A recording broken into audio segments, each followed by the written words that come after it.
There is something uniquely strange about lost histories. Not just the histories we know were destroyed, or the civilizations that disappeared in ways archaeology still struggles to fully explain, but the histories that seem to linger in the margins, half remembered, half invented, suspended somewhere between documentation and suspicion. Tonight, we are stepping into one of those spaces, a place where maps, architecture, empire, myth, revisionism, and internet folklore all overlap into something that feels at once ridiculous and oddly persistent. The subject is Tartaria, or more accurately, the idea of Tartaria, a supposed hidden civilization, lost empire, or erased chapter of world history that has, in recent years, become one of the internet's most fascinating rabbit holes. And before we go any further, if you enjoy these slow, thoughtful journeys into the edges of history, the unexplained, and the maybe not so impossible, take a moment to subscribe to Sleepy Tin Foil Hat. And while you settle in tonight, let me know where in the world you're listening from, because there is always something quietly surreal about exploring forgotten maps and impossible questions with people scattered across different countries, cities, and time zones, all meeting here in the dark to think a little more deeply about what we've been told, what we can verify, and what might still be missing. Now, to begin carefully, because this topic almost demands caution, the mainstream historical explanation is actually quite straightforward. Tartary, or Tartaria, was a broad and somewhat vague label used by European mapmakers for centuries to describe large parts of northern and central Asia, especially regions that were poorly understood by the West. It was not, in the mainstream view, a single unified global super-civilization. It was more like a catch-all term, often applied imprecisely, covering lands inhabited by many different peoples, including Mongols, Tatars, Turkic groups, Siberian populations, and others. On old maps, the word appears in huge letters sprawled across enormous areas, and to modern eyes, that alone can feel suggestive. It looks like the name of a mighty empire. But historians generally interpret this as a reflection of limited geographic knowledge, inconsistent naming conventions, and the tendency of early cartographers to generalize vast regions into simplified labels. In other words, when older European maps say Great Tartary, or Chinese Tartary, or Russian Tartary, they are not necessarily describing a centralized state in the way we think of Rome, Persia, or Qing China. They are describing broad cultural geographical zones through an outsider's lens. That, at least, is the official framework. And to be fair, it explains quite a lot. Historical cartography was messy. Borders were often approximate. The farther away a region was from the centers of European knowledge production, the more likely it was to be labeled vaguely or even imaginatively. Entire lakes appeared and vanished between maps. Mountain ranges drifted. Cities were misplaced. Sea monsters floated in blank waters. Names changed according to language, politics, trade routes, and rumor. So when someone in the present looks at an 18th century map and sees Tartaria covering millions of square miles, the historian's answer is usually simple. That is not proof of a hidden world empire, only evidence of how pre-modern Europe categorized lands it did not fully understand. And yet, this is where the topic becomes genuinely interesting, because even if the mainstream interpretation is probably correct in broad strokes, the persistence of the Tartaria idea reveals something deeper.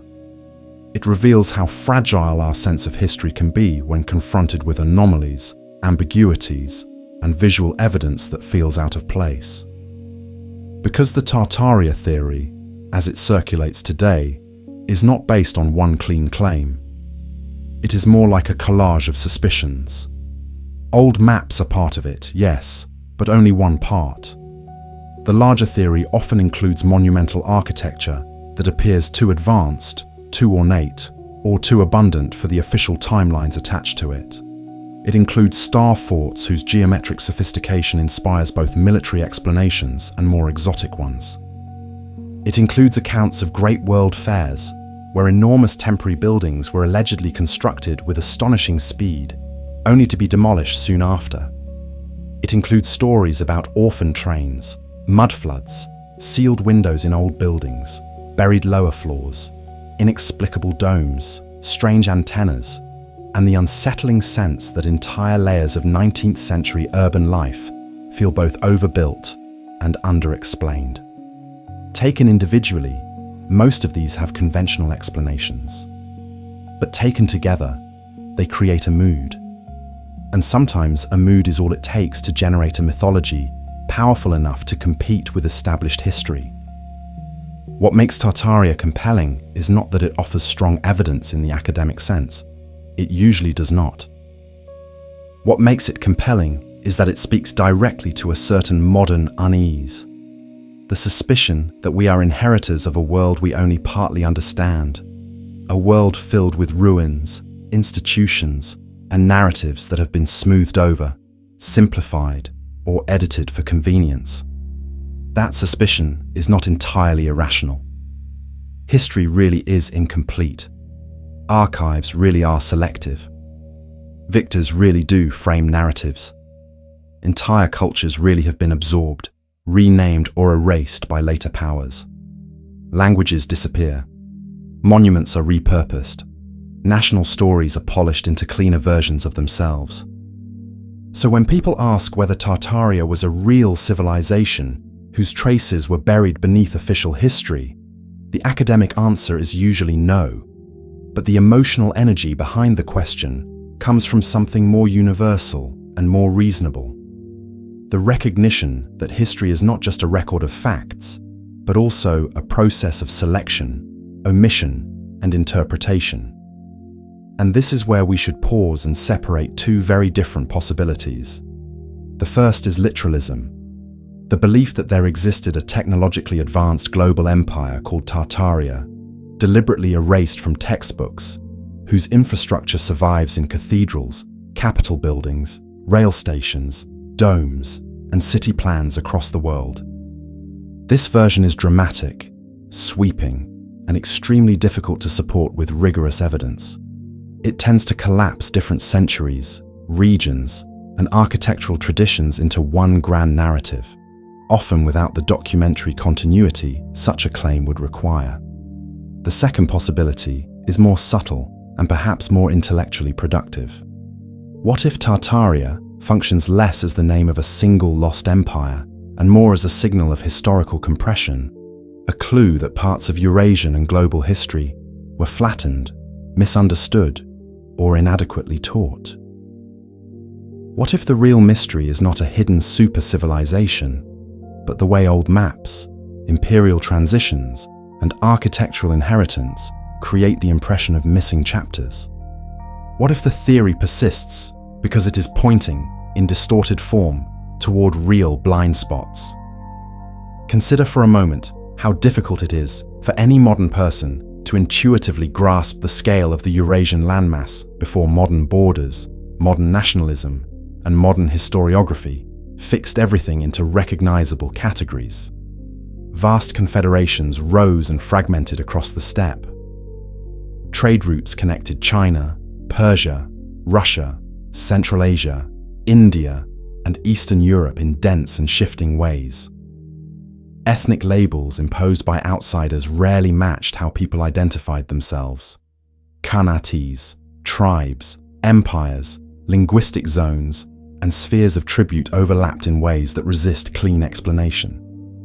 To a European mapmaker sitting in Amsterdam, Paris, or London, much of this complexity could easily collapse into one oversized label. Tartary may have been a simplification, but it was a simplification imposed on something genuinely large, diverse, dynamic, and not fully legible from afar.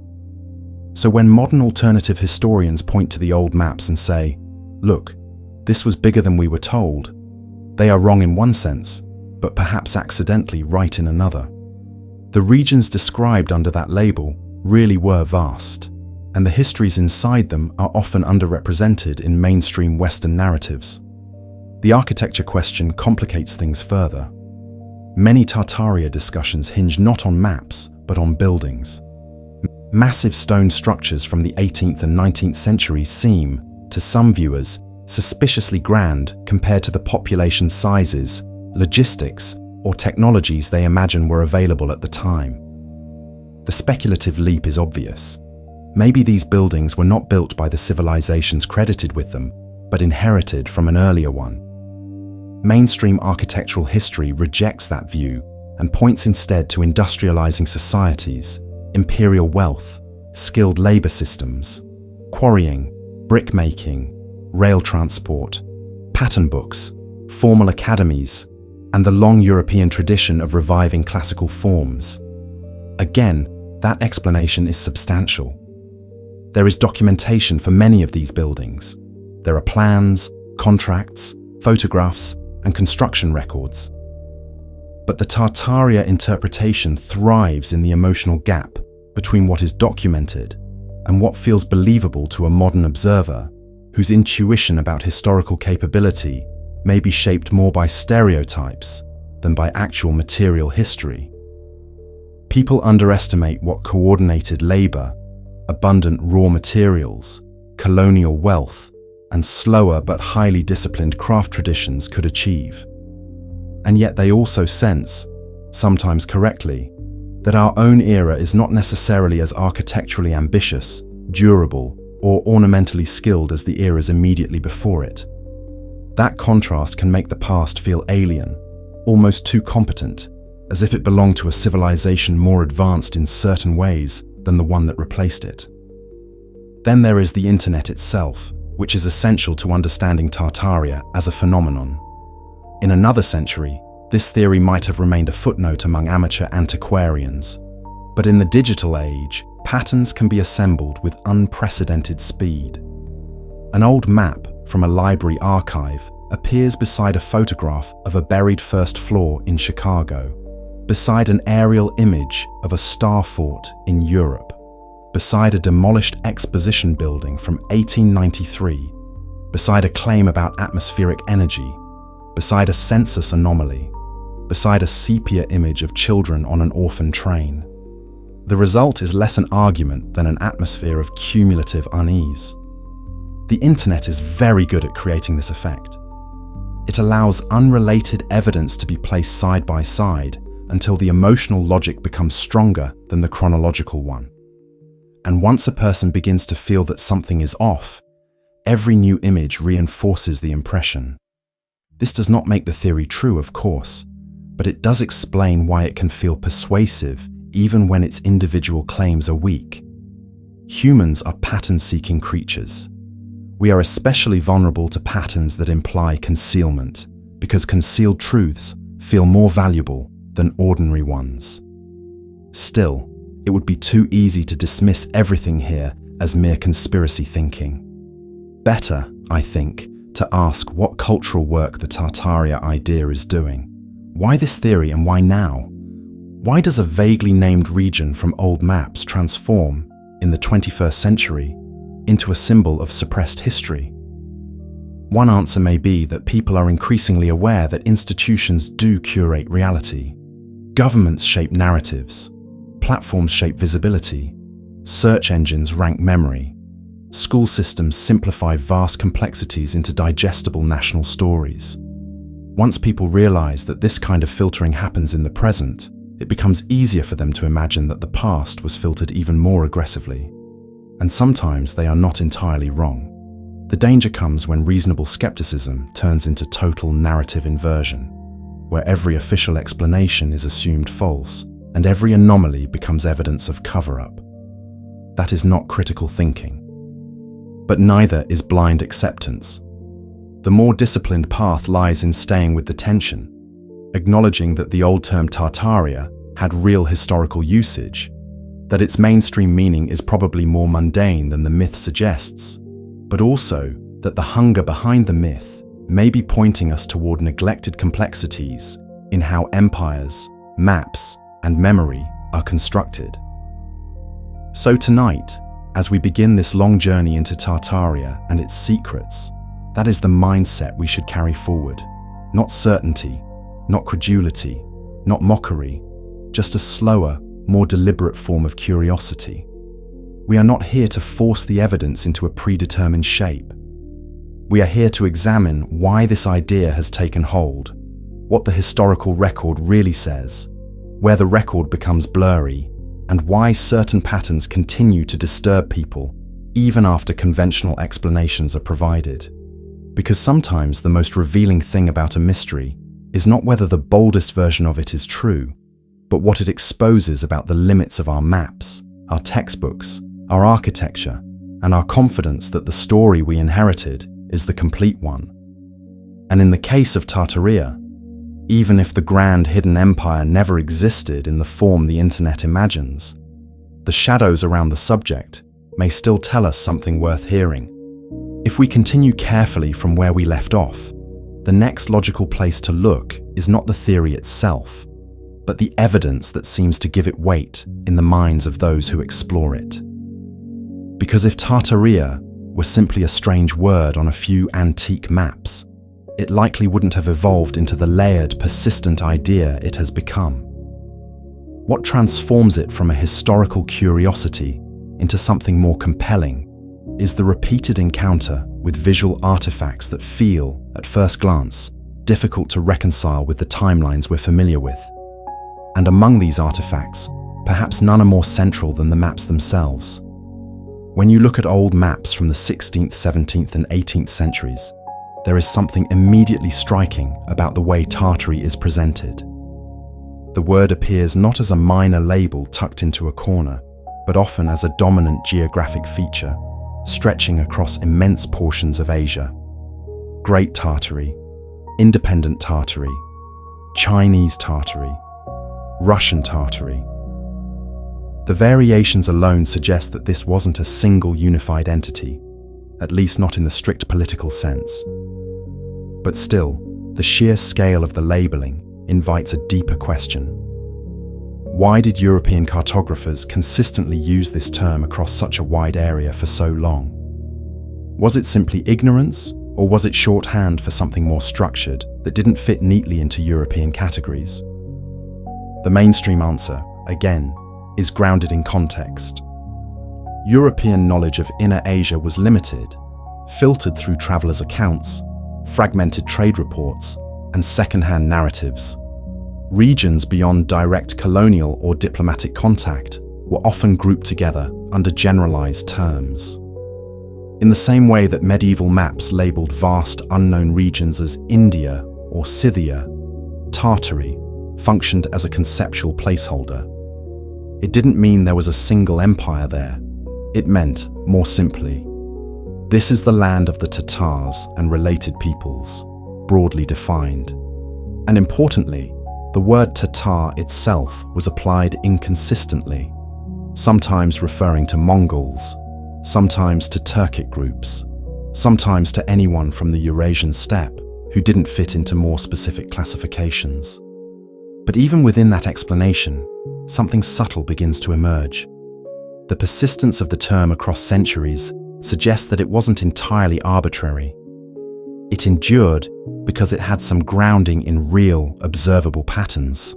Patterns that were simply too complex, too fluid, or too distant to be described in finer detail. In other words, Tartary may not have been a unified empire, but it may have represented a zone of interconnected cultures, trade routes, and political systems that were, from an external perspective, cohesive enough to be labeled as one. And this is where the conversation starts to shift from dismissal to curiosity. Because if we look at Eurasia during these centuries, what we find is not emptiness or chaos, but an intricate network of movement and exchange. The remnants of the Mongol Empire still echoed across the steppe. Successor states, khanates, and tribal confederations maintained influence over vast territories. Trade routes like the Silk Road continued to function, even as their prominence fluctuated. Knowledge, goods, and people moved across enormous distances. often outside the direct control of any single centralized authority. From a distance, this could appear as a kind of loose, decentralized system. A patchwork that, while not unified in a modern sense, still operated with a degree of coherence. So when modern viewers look at those old maps and feel that something significant is being implied, they're not entirely imagining it. There was something significant there. The mistake, perhaps, is in assuming that significance must take the form of a hidden, technologically advanced empire rather than a complex, multi-layered system that doesn't fit neatly into our current categories of nation-states and borders. We are used to thinking in terms of clearly defined countries with fixed boundaries. But for much of history, especially in regions like Central Asia, that model simply didn't apply. Power was fluid, influence was negotiated, identity was often local, tribal, or linguistic rather than national. And yet, even with that understanding, the maps still leave room for questions. Not necessarily questions that overturn the mainstream narrative, but questions that reveal its limits. For example, why do some maps differentiate between multiple types of Tartary, while others treat it as a more unified space? Why do certain regions that were politically distinct appear under the same label, while others are separated? And perhaps more intriguingly, why did the term gradually disappear from common usage in the 19th century, replaced by more specific national and regional names? The conventional explanation is tied to the expansion of Russian and Chinese empires, along with the increasing precision of cartography. As these powers extended their control, and as European explorers gathered more detailed information, the need for broad, generalized terms diminished. Regions that were once labeled collectively began to be mapped individually. Tartary didn't vanish because it was hiding something. It vanished because it was no longer useful. It was replaced by a more granular understanding of geography and politics. But here's where the pattern becomes interesting again. The disappearance of a term can sometimes feel psychologically like the disappearance of the thing it described.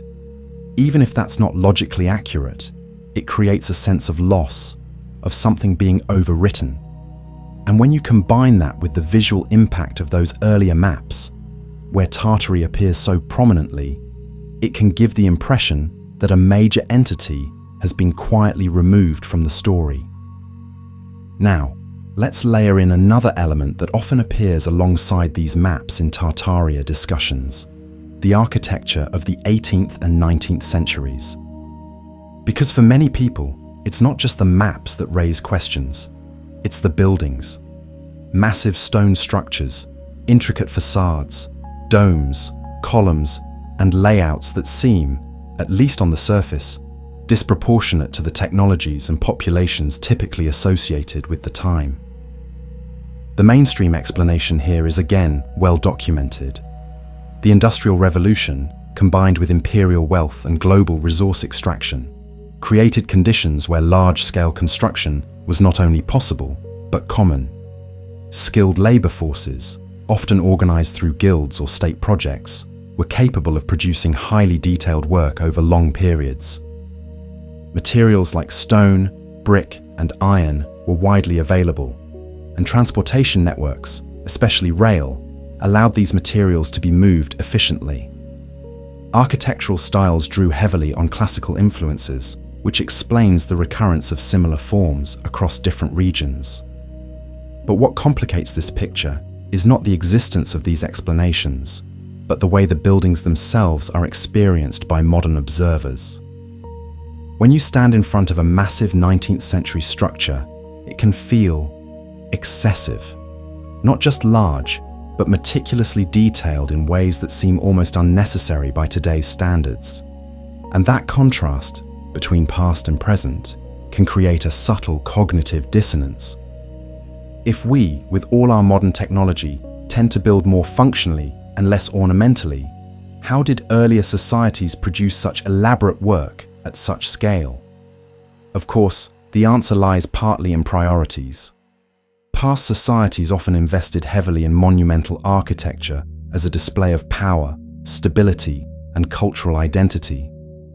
Labor was cheaper, time frames were longer, and there was a different relationship to craftsmanship. But again, the feeling remains.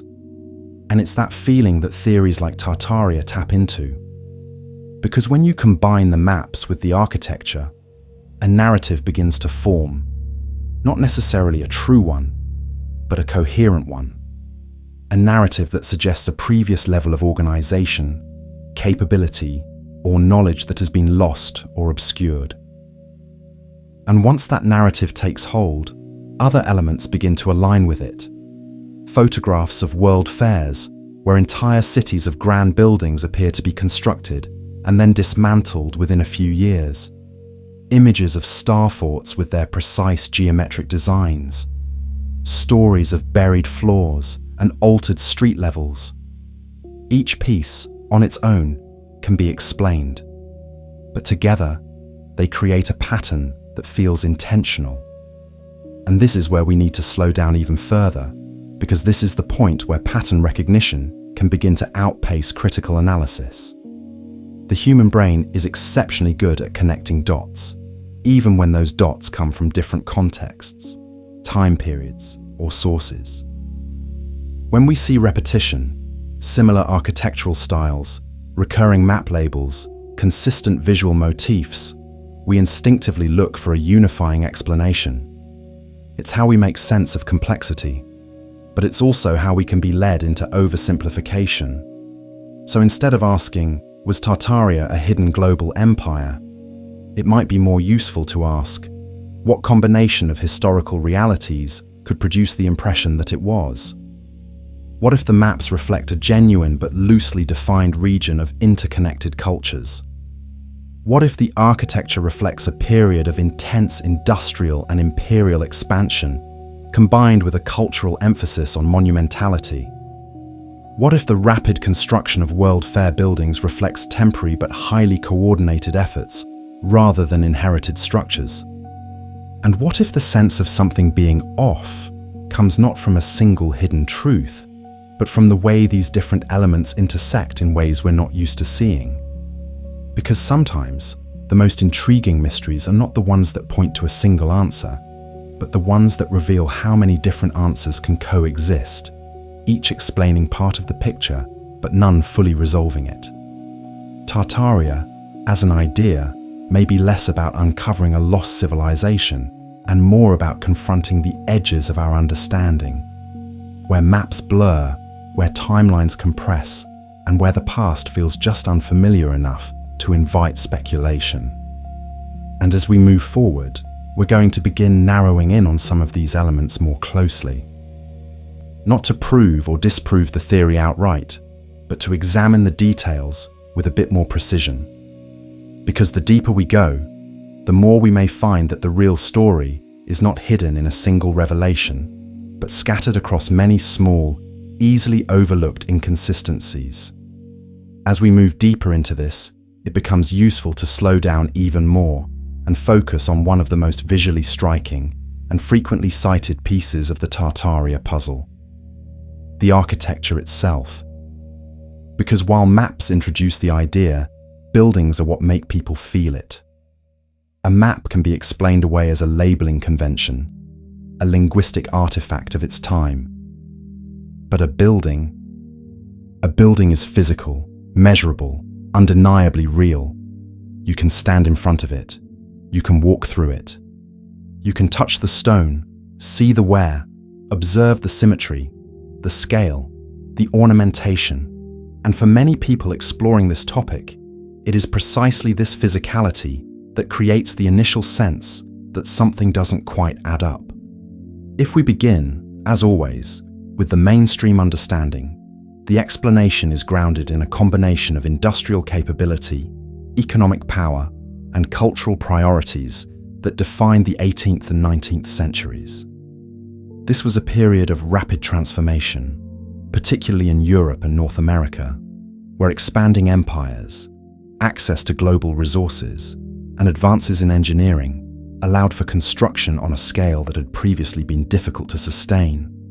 Cities were growing. Governments were consolidating power. Institutions, Banks, museums, universities, train stations, administrative centers needed to project authority, stability, and permanence. Architecture became one of the primary ways to do that. And so we see the rise of what is often called neoclassical architecture, though that term only scratches the surface. These buildings drew inspiration from ancient Greece and Rome, not because those civilizations were being rediscovered in some hidden way, but because they had long been associated with ideals of order, democracy, empire, and intellectual achievement. Columns, domes, pediments, symmetry. These were visual signals, a kind of architectural language that communicated legitimacy. When a government building resembled a Roman temple, it was not accidental. It was a deliberate choice, meant to place that institution within a lineage of perceived greatness. Now, from a technical standpoint, these structures were built using methods that, while labor-intensive, were well within the capabilities of the time. Quarrying stone, producing bricks, casting iron, transporting materials via rail or river. These processes were already established and, in many cases, becoming more efficient. Large workforces, often organized through a combination of skilled craftsmen and manual laborers, could be coordinated over years or even decades to complete monumental projects. And importantly, time itself functioned differently. There was less pressure for rapid turnover. Buildings were not expected to be erected in months. They could take years, sometimes generations. But even with all of that considered, there is still a lingering question that tends to surface when people examine these structures closely. Not a question of possibility, but of proportionality. Why so much detail?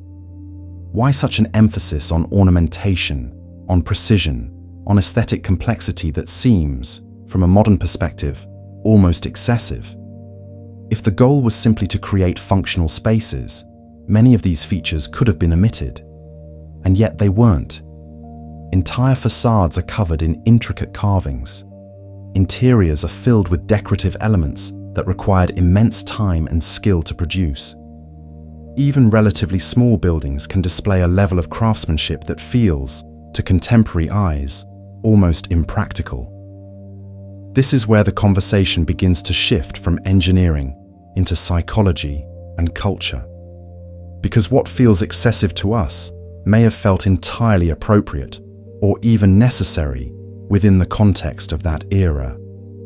Societies of the 18th and 19th centuries were deeply invested in the idea of legacy. Buildings were not just structures, they were statements. They were meant to endure, to outlast their creators, to embody the values and ambitions of a civilization. Ornamentation was not seen as wasteful. It was seen as a form of permanence, a way of embedding meaning into the physical environment. And yet, even with that understanding, the contrast with our present remains striking. Today, much of our construction prioritizes efficiency, cost-effectiveness, and speed. Materials are often chosen for practicality rather than longevity. Decorative elements are minimized or prefabricated. The result is a built environment that, while technologically advanced in many ways, often lacks the tactile richness and visual complexity of earlier periods.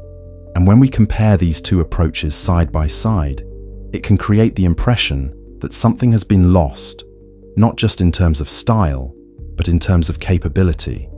This perception is one of the key drivers behind the more speculative interpretations of Tartaria. The argument, in its simplified form, suggests that the architectural achievements of the past may not fully align with the historical narratives we've been given. That perhaps these buildings were not constructed by the societies we think built them, but inherited from an earlier, more advanced civilization whose existence has been obscured or forgotten. Now, from an academic standpoint, this claim faces significant challenges. There is extensive documentation for many of these structures: blueprints, construction records, financial accounts, photographs, showing different stages of completion. In many cases, we can trace the entire process from foundation to final form. This doesn't mean every detail is perfectly recorded, but it does provide a strong framework that supports the conventional timeline. To suggest that these buildings were simply found or repurposed on a global scale would require not just isolated anomalies, but a coordinated absence of evidence across multiple regions and institutions, which becomes increasingly difficult to sustain under scrutiny. But again, the persistence of the idea tells us something important. It tells us that there is a disconnect, not necessarily in the facts themselves, but in how those facts are perceived and internalized. When people look at these buildings and feel that they don't match the expected capabilities of the time, they are responding to a gap between intuition and information. And that gap can be influenced by many factors: limited exposure to historical construction methods, underestimation of past labor systems, or even the subtle way modern narratives sometimes simplify the past into a series of technological milestones, making earlier achievements seem less sophisticated by comparison. There is also another layer to consider, one that is less often discussed, but equally relevant. Many of the buildings that survive from these periods are not representative of the average structure. They are the exceptions. They are the most durable, the most significant, the most well-maintained. Countless other buildings, simpler and less ornate, have been lost to time, replaced, or forgotten. What we see today is a curated subset of the past, which can create the illusion that entire cities once looked like collections of grand monuments, when in reality, those monuments were often surrounded by much more modest environments. Still, even with all of this in mind, there are certain cases that continue to invite closer examination. Not because they prove anything definitive, but because they highlight areas where our understanding may still be incomplete. For example, the rapid construction of large exhibition buildings during world fairs, which we'll explore in more detail later, raises interesting questions about logistics and coordination. The uniformity of certain architectural styles across distant regions suggests the existence of shared design principles or widely distributed pattern books. The presence of similar structural techniques in places that were not directly connected politically hints at the movement of ideas and expertise in ways that are not always fully documented. And then there is the matter of scale, not just in individual buildings, but in entire urban layouts. Wide boulevards, symmetrical city plans, carefully aligned public spaces. These are not random developments. They reflect intentional design, often implemented over long periods and involving significant resources. The question is not whether these plans existed, we can see them, but how they were conceived, how they were executed, and how much of that process is preserved in the historical record.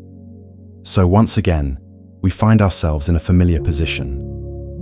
The mainstream explanations are substantial, supported by evidence and consistent with what we know about the period. But alongside them, there are lingering questions.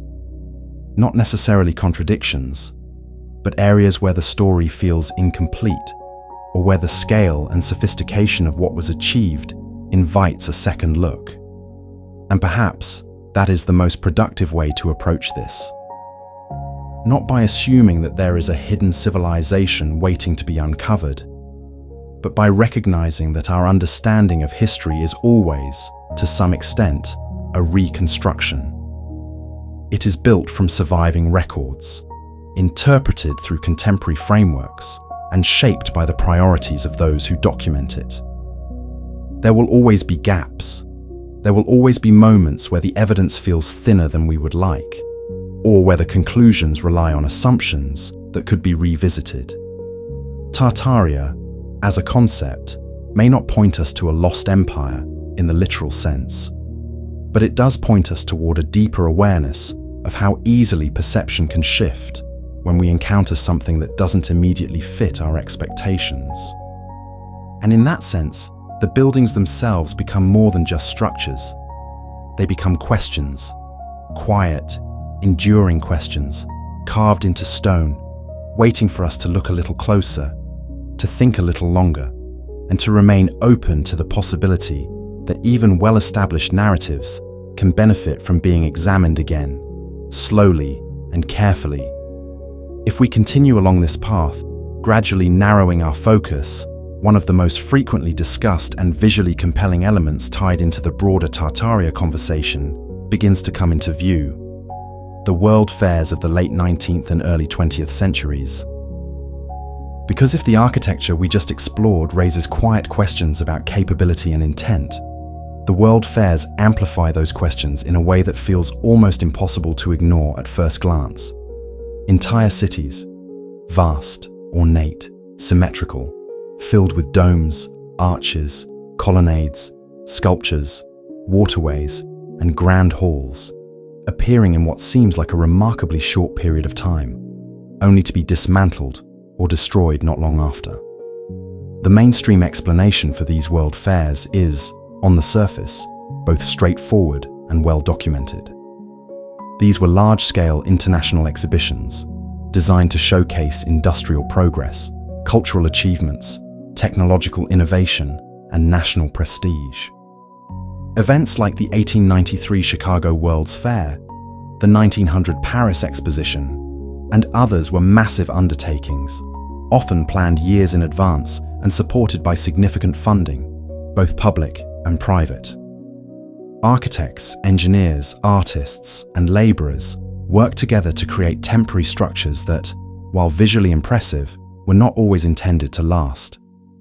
Many of these buildings were constructed using materials like staff, a mixture of plaster, cement, and fiber, that could be molded into elaborate shapes quickly and relatively inexpensively. From a distance, and even up close, these materials could mimic the appearance of stone and marble, creating the illusion of permanence without the associated cost or construction time. And yet, even when you understand this explanation, something about these events continues to feel unusual.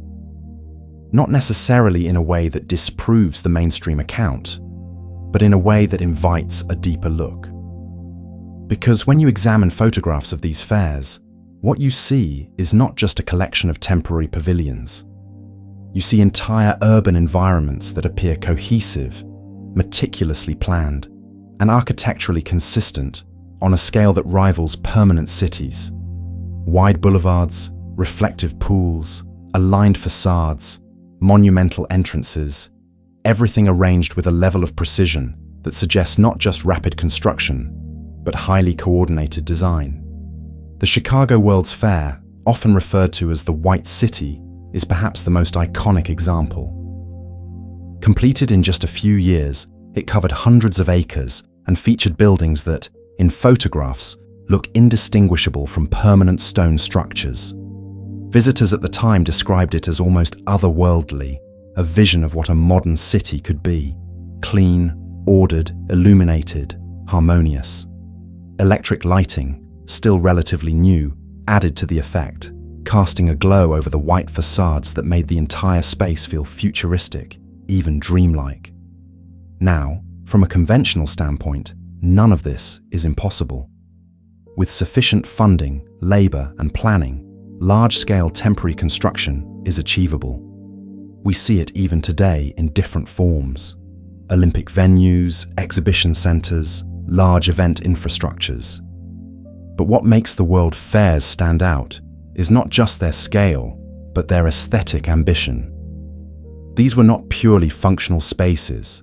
They were designed to impress, to inspire, to create a sense of awe.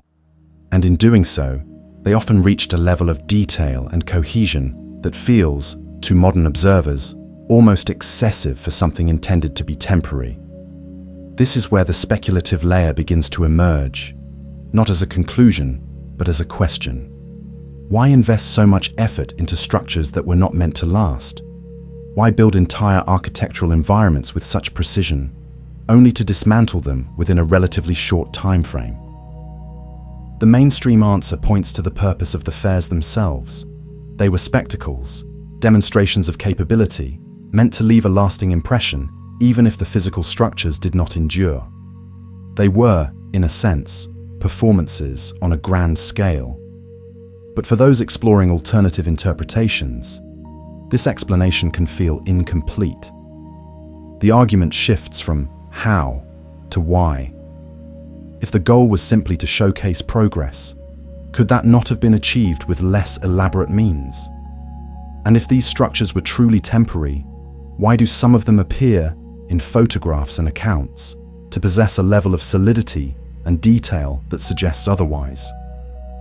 This is where the Tartaria narrative often intersects with the world fairs, proposing that these events were not purely constructions, but perhaps exhibitions of pre-existing architecture, buildings that were already there, repurposed or rebranded as temporary for reasons that are not fully understood. It's a dramatic idea, and one that again faces significant challenges when examined against documented evidence. Construction records, photographs of building processes, and contemporary accounts all support the idea that these structures were indeed built for the fairs. But even here, there are nuances worth considering. Not all buildings were entirely temporary. Some were designed to last, and a few still do. Others were partially dismantled, repurposed, or lost to fires and redevelopment. The line between temporary and permanent was not always as clear as it might seem. And when you combine that with the visual impact of the fairs, their scale, their symmetry, their apparent completeness, it becomes easier to understand why they can feel, in retrospect, like something more than just exhibitions. There is also a psychological dimension to this. Photographs from the late 19th century have a certain quality, sharp in some ways, distant in others. They capture detail, but they also compress context. When we look at these images today, we are seeing them outside of their original temporal framework. We don't feel the years of planning, the labor, the incremental progress. We see the finished result, isolated, almost frozen. And in that isolation, it can appear as though these cities emerge suddenly, fully formed, without the gradual build-up that would normally make their existence feel more intuitive. Then there is the matter of destruction. Fires, demolitions, repurposing. Many of the grandest structures from these fairs no longer exist.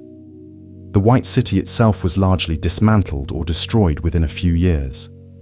And while this aligns with the idea of temporary construction, it also contributes to the sense of something fleeting, something almost intentionally erased.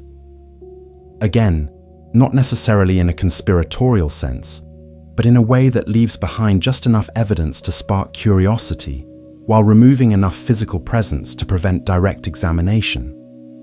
And this pattern, appearance, grandeur, disappearance, resonates with the broader themes we've been exploring.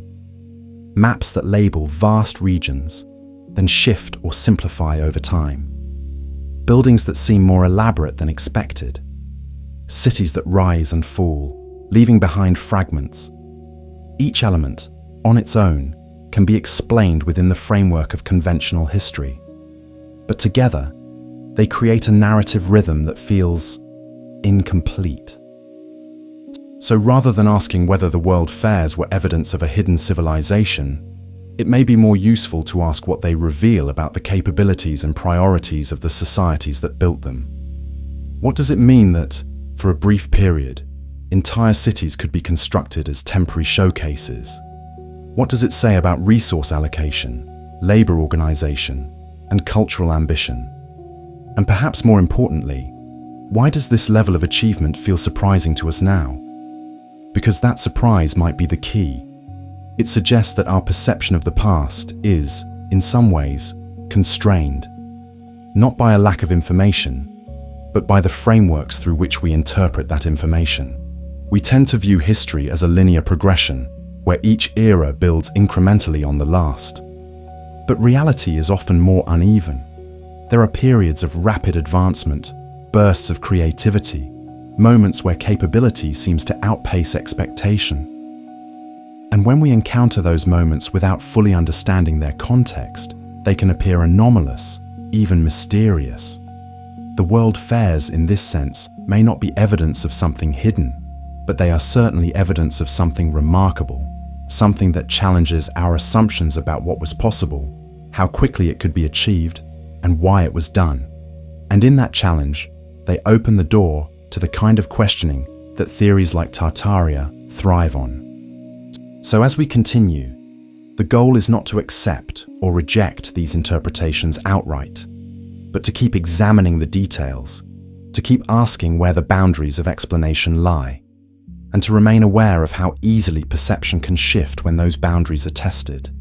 Because the deeper we go, the more we may find that the real mystery is not a single hidden truth, but the complex interplay between what we know, what we assume, and what we have yet to fully understand. If we keep following this thread carefully, allowing each layer to unfold without rushing to conclusions, we begin to encounter another recurring element in the Tartaria discussion, one that is quieter than world fairs or monumental buildings, but in some ways even more unsettling when first noticed. It's not about what stands above ground, but what appears to be buried beneath it.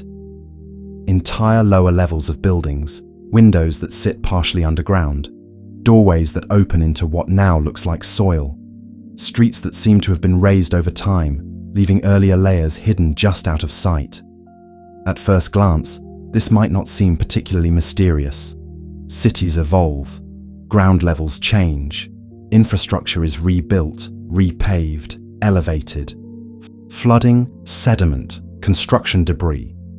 All of these can gradually alter the visible baseline of an urban environment.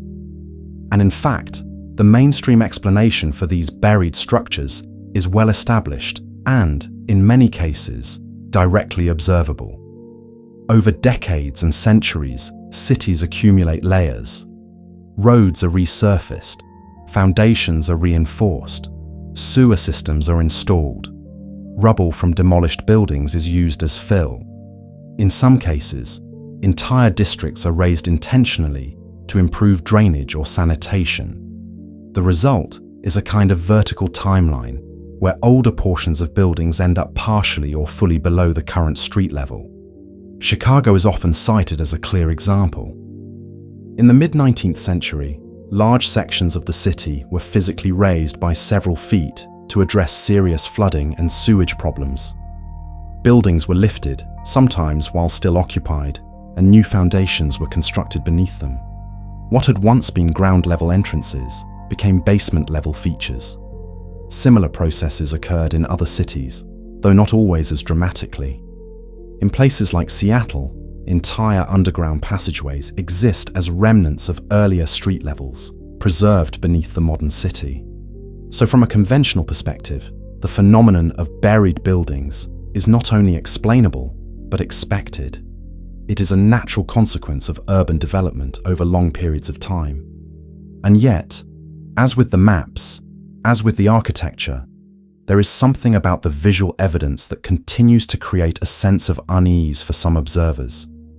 Because when you encounter these structures, rows of windows seemingly swallowed by earth, door frames leading nowhere, symmetrical designs that appear partially hidden, it can feel less like gradual accumulation and more like sudden displacement. This is where the more speculative interpretations begin to take shape. The idea of a mud flood is one of the most common within Tartaria-related discussions. According to this theory, a large-scale event, natural or otherwise, covered significant portions of cities with layers of mud or sediment, effectively burying parts of existing structures. The narrative varies in detail, but the core concept remains the same: that what we see today as basements or sublevels were once ground-level spaces, obscured by a relatively rapid and widespread process. Now, it's important to approach this carefully, because while the visual evidence can be compelling, the mud flood hypothesis, in its broadest form, faces substantial challenges. There is no clear, consistent geological record supporting a global or even continent-wide event of this nature within the timeframe suggested by the theory. Localized flooding, landslides, and sediment deposition certainly occur and have occurred throughout history, but these are typically well documented and geographically specific. A coordinated, large-scale burial event affecting multiple cities across different regions would likely leave behind more definitive traces in the geological and historical record. But again, rather than dismissing the idea outright, it may be more useful to examine why it resonates. Because the underlying observation that many older buildings appear partially buried is real. The question is not whether the phenomenon exists, but how it came to be interpreted in such a dramatic way. Part of the answer lies in perception. When we see something that doesn't match our expectations, we instinctively look for explanations that feel proportionate to the anomaly. A few inches of sediment might be easy to accept. Several feet across multiple structures can feel more significant. And when that observation is repeated across different cities, it begins to form a pattern. The mind connects those instances, sometimes without fully accounting for the local conditions that produced them. There is also a temporal disconnect at play. Much of the change that leads to these buried features happens gradually, over decades or centuries. But when we encounter the result, we are seeing it all at once, without experiencing the incremental steps that led there. It's similar to looking at a time-lapse photograph of a landscape changing over years. It can appear sudden, even if it wasn't. And then there is documentation. While many urban changes are recorded, not all are equally visible or widely known. The razing of Chicago's streets is a fascinating piece of history, but it's not something most people learn in detail. Smaller scale changes in other cities may be documented in local archives, engineering records, or municipal reports, but those sources are not always easily accessible or widely circulated. This creates gaps in awareness, and those gaps can be filled by alternative explanations that feel more immediate or intuitive. Still, there are moments where even the conventional explanations invite a second look, not because they are insufficient, but because they highlight the complexity of urban evolution.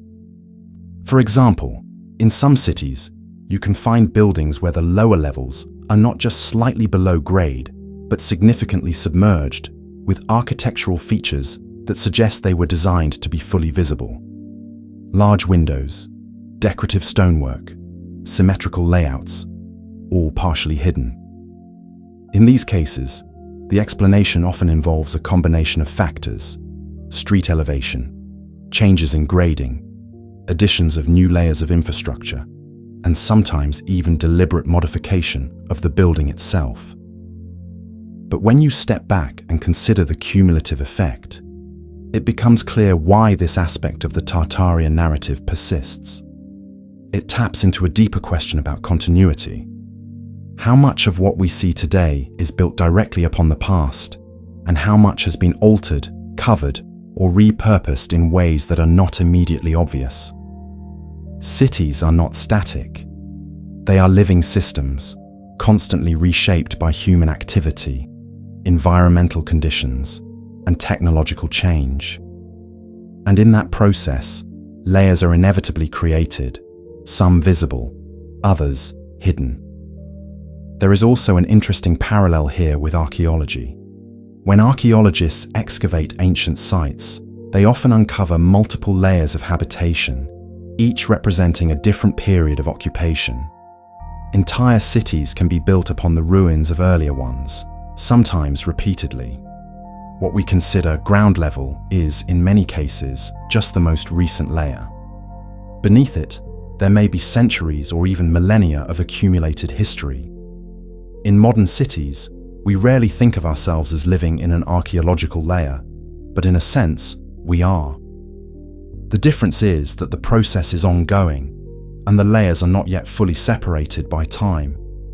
We are both the builders and the inheritors, adding to the structure while simultaneously obscuring parts of what came before. So when we encounter these partially buried buildings, perhaps the most grounded interpretation is not that they are remnants of a lost global civilization, but that they are visible evidence of how dynamic and layered our urban environments truly are. They remind us that the surface we walk on is not fixed, that what appears stable is often the result of countless small changes accumulated over time.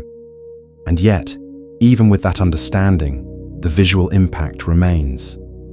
There is something undeniably intriguing about a window that looks out not onto a street, but into soil. About a doorway that leads into what seems like a different level of reality. These are small anomalies, but they are persistent, and they invite us to look a little closer, to ask how things came to be the way they are. So as we continue, we'll begin to connect this idea of layering, not just in cities, but in history itself. Because just as physical structures can be built over, altered, and partially hidden, so too can narratives. And sometimes, the most interesting questions are not about what has been completely erased, but about what remains just beneath the surface, waiting to be noticed. As we continue moving deeper into this landscape of overlapping ideas, one of the most precise and strangely persistent elements that keeps resurfacing in Tartaria-related discussions begins to demand attention. Not because it is mysterious in origin, but because of how visually exact it appears. And that is the global presence of star forts. Unlike buried buildings or shifting maps, which can feel ambiguous and open to interpretation, star forts present something much more defined: geometry. Clean, deliberate, mathematically structured geometry that repeats itself across continents in ways that, at first glance, seem almost too consistent to be coincidental. If you look at aerial images of these forts, whether in Europe, Asia, or the Americas, you begin to notice a pattern that feels immediately intentional. Angular bastions radiating outward, symmetrical layouts forming star-like shapes, defensive walls arranged in precise, repeating angles designed to eliminate blind spots. It doesn't take long before the mind starts asking questions. How did this design spread so widely? Why this specific shape? And why does it appear with such consistency across regions that were, in some cases, politically and culturally distant from one another?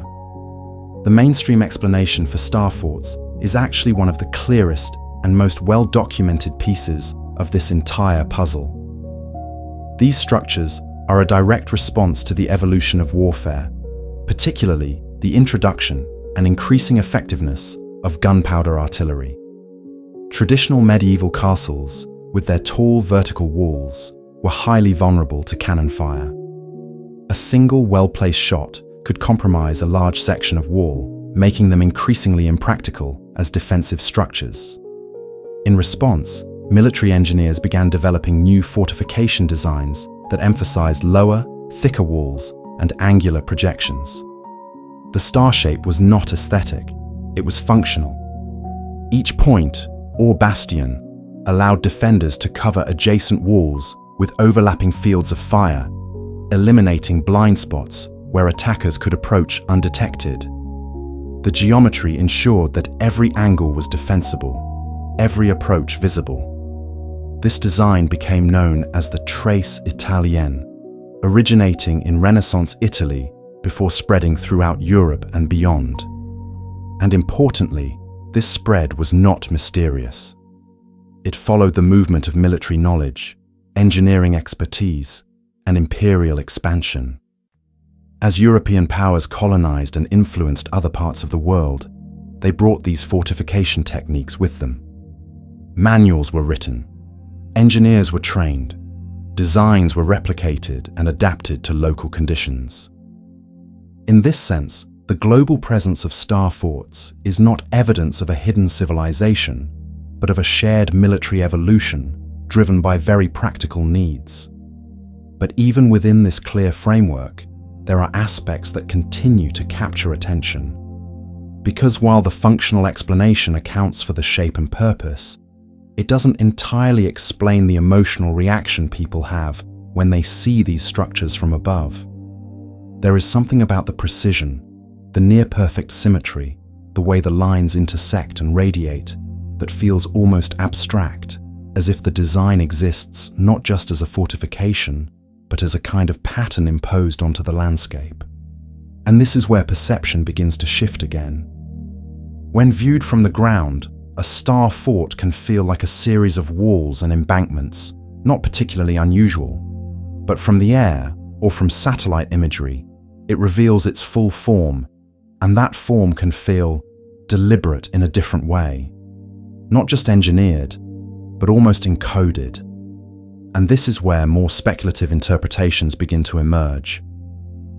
Some suggest that the geometry of star forts hints at knowledge or intentions beyond simple military defense.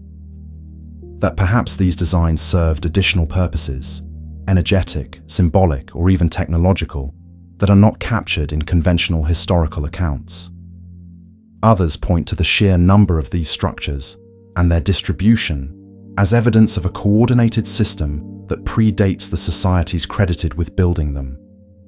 Now, as with the other elements we've explored, these interpretations face significant challenges when examined against the available evidence. Construction records, military treatises, and historical accounts all support the development and use of star forts within the context of early modern warfare. There is a clear lineage of design, from initial experiments in Italy to widespread adoption across Europe and its colonies. The geometry, while striking, is consistent with the practical requirements of defense rather than an indication of hidden functions. But again, the persistence of the alternative perspective tells us something important, not necessarily about the forts themselves, but about how we interpret patterns. Because when we see the same design repeated across vast distances, our instinct is to look for a unifying cause. And while the spread of military engineering knowledge is a valid explanation, it can sometimes feel less immediate or less intuitive than the idea of a single centralized origin. There is also the matter of scale and effort. Building a star fort is not a trivial task. It requires planning, resources, labor, and coordination. The precision of the geometry suggests a high level of expertise, and the consistency across different examples implies a shared understanding of that expertise. For someone encountering these structures without the context of military history, it can be difficult to reconcile that level of organization with the fragmented political landscapes of the time. But this is where it becomes important to remember that knowledge, especially technical knowledge, does not require centralized political control to spread effectively. Ideas move, techniques are taught, copied, refined. A successful design, once proven, can propagate rapidly through networks of practitioners. In the case of star forts, once the advantages of the design became clear, it would have been in the interest of any state or military power to adopt and adapt it. Still, there is an interesting layer beneath all of this that is worth considering, not as an alternative explanation, but as an additional dimension. The geometry of star forts, while functional, also resonates with deeper human tendencies toward pattern, symmetry, and order. These shapes are not just efficient, they are visually compelling. They reflect a way of thinking that values precision, control, and the ability to impose structure onto the environment. And this brings us back to a recurring theme. Many of the elements associated with Tartaria, maps, architecture, world fairs, buried structures, and now star forts, share a common characteristic. They all involve large-scale organization. Whether it's the labeling of vast regions, the construction of monumental buildings, the design of entire exhibition cities, the layering of urban environments, or the precise geometry of fortifications, each element reflects a capacity for coordination that can feel, at times, almost difficult to fully grasp.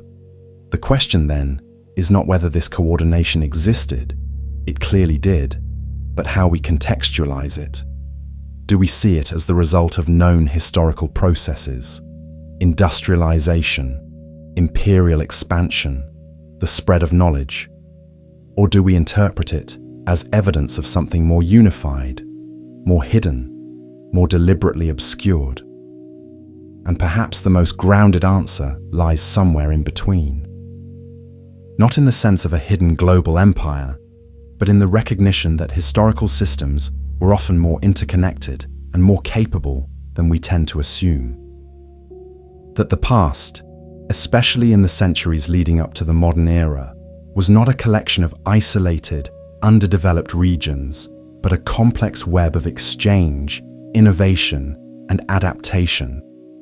Star forts, in this sense, become less of a mystery to solve and more of a lens through which to view that complexity. They remind us that precision, coordination, and large-scale design are not exclusively modern achievements. They have been part of human capability for much longer than we sometimes realize. And yet, even with that understanding, the image remains. Those sharp angles, those perfect symmetries, those patterns etched into the earth, visible only when we step back far enough to see them in full. They sit there quietly, across continents, inviting us to look, to question, to consider how much of the past we truly see, and how much we are still learning to recognize. As we continue this slow, careful exploration, another thread begins to emerge, one that is less about physical structures and more about people. Because behind every map, every building, every engineered landscape, there are human populations. And in the Tartaria discussion, there is a recurring curiosity about what happened to those populations that supposedly inhabited these vast regions, once labeled as Tartary. Not in a dramatic, apocalyptic sense, but in a quieter, more subtle way. A question of continuity, of identity, of where one group ends and another begins. If we return again to the mainstream understanding, the regions historically referred to as Tartary were never home to a single unified people. Instead, they were inhabited by a wide variety of ethnic, linguistic, and cultural groups: Tatars, Mongols, Turkic peoples, Siberian communities, and many others. These populations were not static. They moved, merged, split, adapted. Empires rose and fell, borders shifted, alliances changed. Over time, many of these groups became integrated into expanding states, particularly the Russian Empire to the west and the Qing dynasty to the east. This process of integration is well documented. As empires expanded, they absorbed territories and populations, often incorporating local elites into administrative systems, sometimes allowing cultural practices to continue, other times imposing new structures. Languages evolved or were replaced. Identities shifted. What had once been a loosely connected set of regions labeled externally as Tartary gradually became defined internally as parts of Russia, China, Central Asia, and other emerging political entities. So in this sense, there is no mystery disappearance. There is transformation. The people did not vanish. They were reclassified, reorganized, and, in many cases, assimilated into larger national narratives. The term Tartary faded not because its inhabitants disappeared, but because the way those inhabitants were described changed. New categories replaced old ones. What had once been a broad external label gave way to more specific internal identities. And yet, even with this explanation, there is an interesting psychological effect that occurs when we look back at these transitions. When a name disappears, especially one that once covered such a vast area, it can feel as though something more substantial has been lost. The label itself becomes a kind of placeholder for an imagined unity, even if that unity never truly existed in the way we now interpret it. This is where the Tartaria narrative often introduces a more speculative question. If such a large and seemingly significant region was once recognized, even loosely, why does it feel so absent from modern historical consciousness?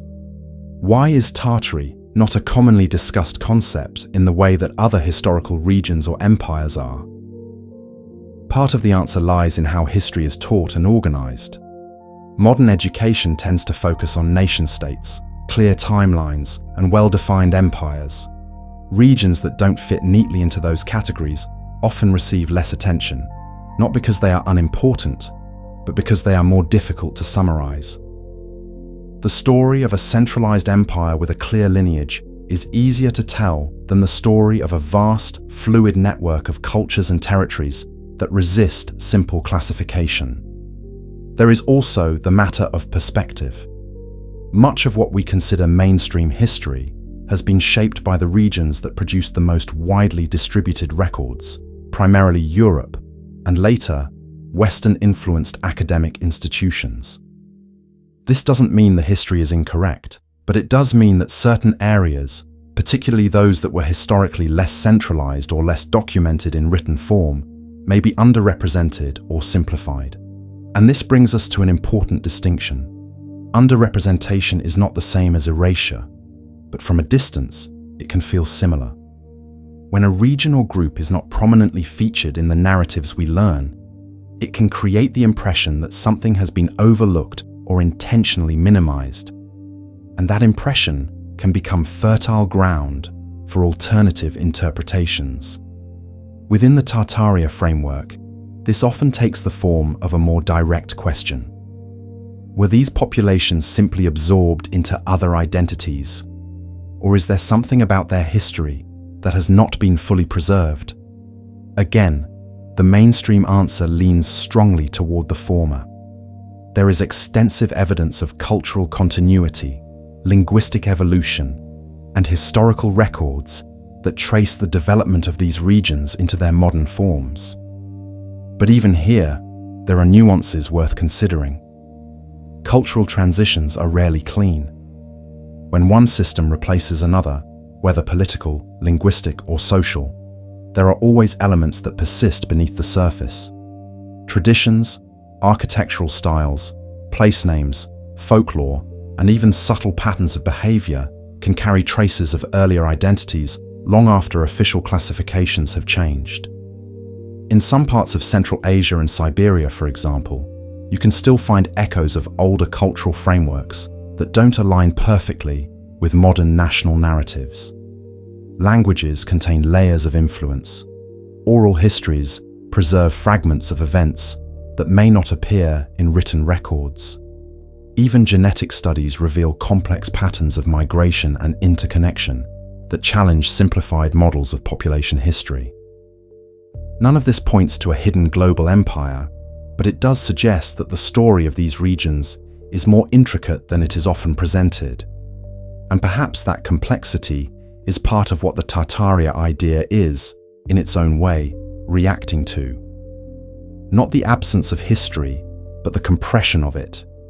The reduction of a vast, dynamic, and interconnected set of cultures into more manageable, more clearly defined categories. There is also another layer to consider, one that moves beyond geography and into the nature of historical memory itself. How do we decide which parts of the past are emphasized and which are allowed to fade into the background? This is not always a deliberate process. It can be shaped by practical constraints: what records survive, what languages are translated, what topics are prioritized in education. But it can also be influenced by broader narratives about identity, progress, and continuity. When a modern nation constructs its history, it often does so by creating a coherent story that links the past to the present.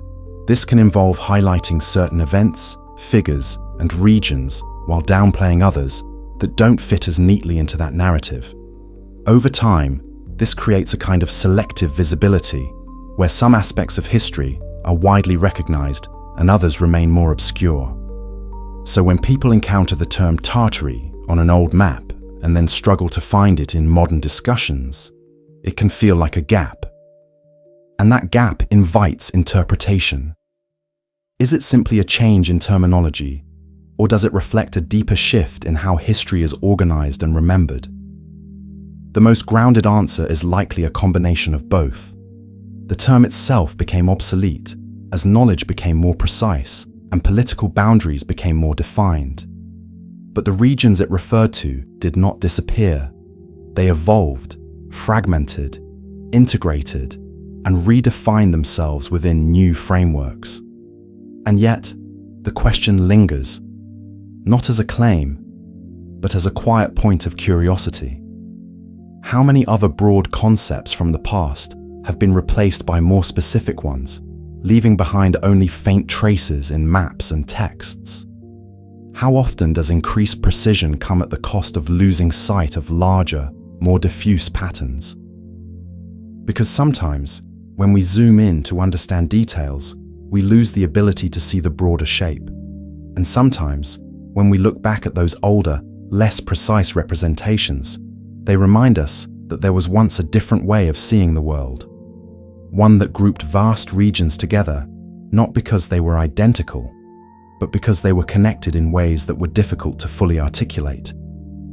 So as we continue, we'll begin to explore how these connections between maps, architecture, populations, and memory start to form a larger picture. Not a single unified answer, but a network of ideas that, when viewed together, begin to reveal why Tartaria remains such a persistent and thought-provoking concept. As we continue moving forward, slowly layering these ideas together, another dimension of the Tartaria discussion begins to surface. One that feels less concrete than architecture or maps, but in many ways, more fundamental. It's the question of technology, not in the obvious sense of machines or devices, but in the quieter sense of capability. What people were able to do, how efficiently they could do it, and whether our assumptions about historical technological limits are always as accurate as we think. Because if you listen carefully to many Tartaria-related interpretations, beneath the claims about hidden empires or erased civilizations, there is often a deeper underlying intuition. A feeling that past societies may have possessed forms of knowledge or systems of organization that we don't fully appreciate today. Not necessarily advanced in a futuristic sense, but advanced in ways that don't align neatly with our modern expectations of progress. Now, beginning again with the mainstream understanding, the technological development of the 18th and 19th centuries is one of the most well-documented periods in history. The Industrial Revolution introduced mechanization, steam power, improved metallurgy, and new methods of transportation. These innovations dramatically increased production capacity, enabled large-scale construction, and facilitated the movement of materials and labor across greater distances. Combined with expanding global trade networks and access to resources, this created conditions where projects that might have seemed impossible in earlier centuries became achievable. And importantly, much of this development was cumulative. It built on earlier knowledge, mathematics, engineering principles, architectural traditions that had been refined over centuries. There was no sudden leap from simplicity to complexity. There was a progression, even if that progression sometimes accelerated rapidly during certain periods. But here's where things become more interesting. Because while the overall trajectory is well understood, the details of how that capability was applied can still feel surprising. For example, when we look at the coordination required to build large-scale infrastructure, railways spanning continents, cities expanding outward in organized grids, monumental buildings rising in relatively short timeframes, it suggests a level of logistical sophistication that can be easy to underestimate. It's not just about having the tools, it's about knowing how to use them efficiently, how to organize labor, how to plan, how to execute. And these are forms of technology in their own right. Systems of management, communication, and coordination that don't leave behind physical artifacts in the same way machines do, but are just as critical to large-scale achievement. And this is where a subtle shift in perspective can occur. When people look back at these accomplishments and feel that they don't quite align with the primitive image often associated with the past, they may not be entirely wrong. The past was not uniformly less capable. In some areas, it was highly optimized, highly skilled, and deeply experienced in ways that are not always emphasized in modern narratives. For instance, craftsmanship, the ability to shape stone, to carve intricate details, to construct durable structures using methods refined over generations. These were not trivial skills. They required training, precision, and a deep understanding of materials. In many cases, these skills were passed down through guilds or apprenticeships, creating a continuity of knowledge that allowed for consistent quality over long periods. Similarly, consider surveying and planning. The ability to design large-scale layouts, whether for cities, forts, or exhibition grounds, requires accurate measurement, geometric understanding, and foresight. These are not modern inventions. They existed in various forms long before the technologies we associate with precision today. So when we encounter the outputs of these capabilities, whether in architecture, infrastructure, or urban design, it can challenge our assumptions about what was possible, not because the mainstream explanation is wrong, but because our intuitive sense of historical limitation may be incomplete. And this is where the more speculative interpretations begin to take hold. The idea that perhaps there were technologies, or forms of knowledge, that have been lost or overlooked. That maybe the past was not just different, but in some ways more advanced in specific domains. This doesn't necessarily mean advanced in a science fiction sense, but advanced in terms of efficiency, durability, or integration with the environment. One of the more unusual extensions of this idea involves the concept of free energy, or atmospheric energy, claims that certain architectural features, such as domes or spires, were designed to harness natural forces in ways that are not currently recognized. These interpretations often point to recurring design elements, antennas, towers, metallic structures, as potential indicators of forgotten technologies. From a scientific standpoint, these claims are highly speculative and lack empirical support. The known principles of physics and engineering do not align with the idea that these structures functioned as energy harvesting systems in the way described. Most of these features have well-established purposes: structural, aesthetic, or symbolic. But again, the existence of the idea itself is worth examining, because it reflects a broader question about technological loss. Is it possible for certain forms of knowledge to disappear over time? History suggests that it is.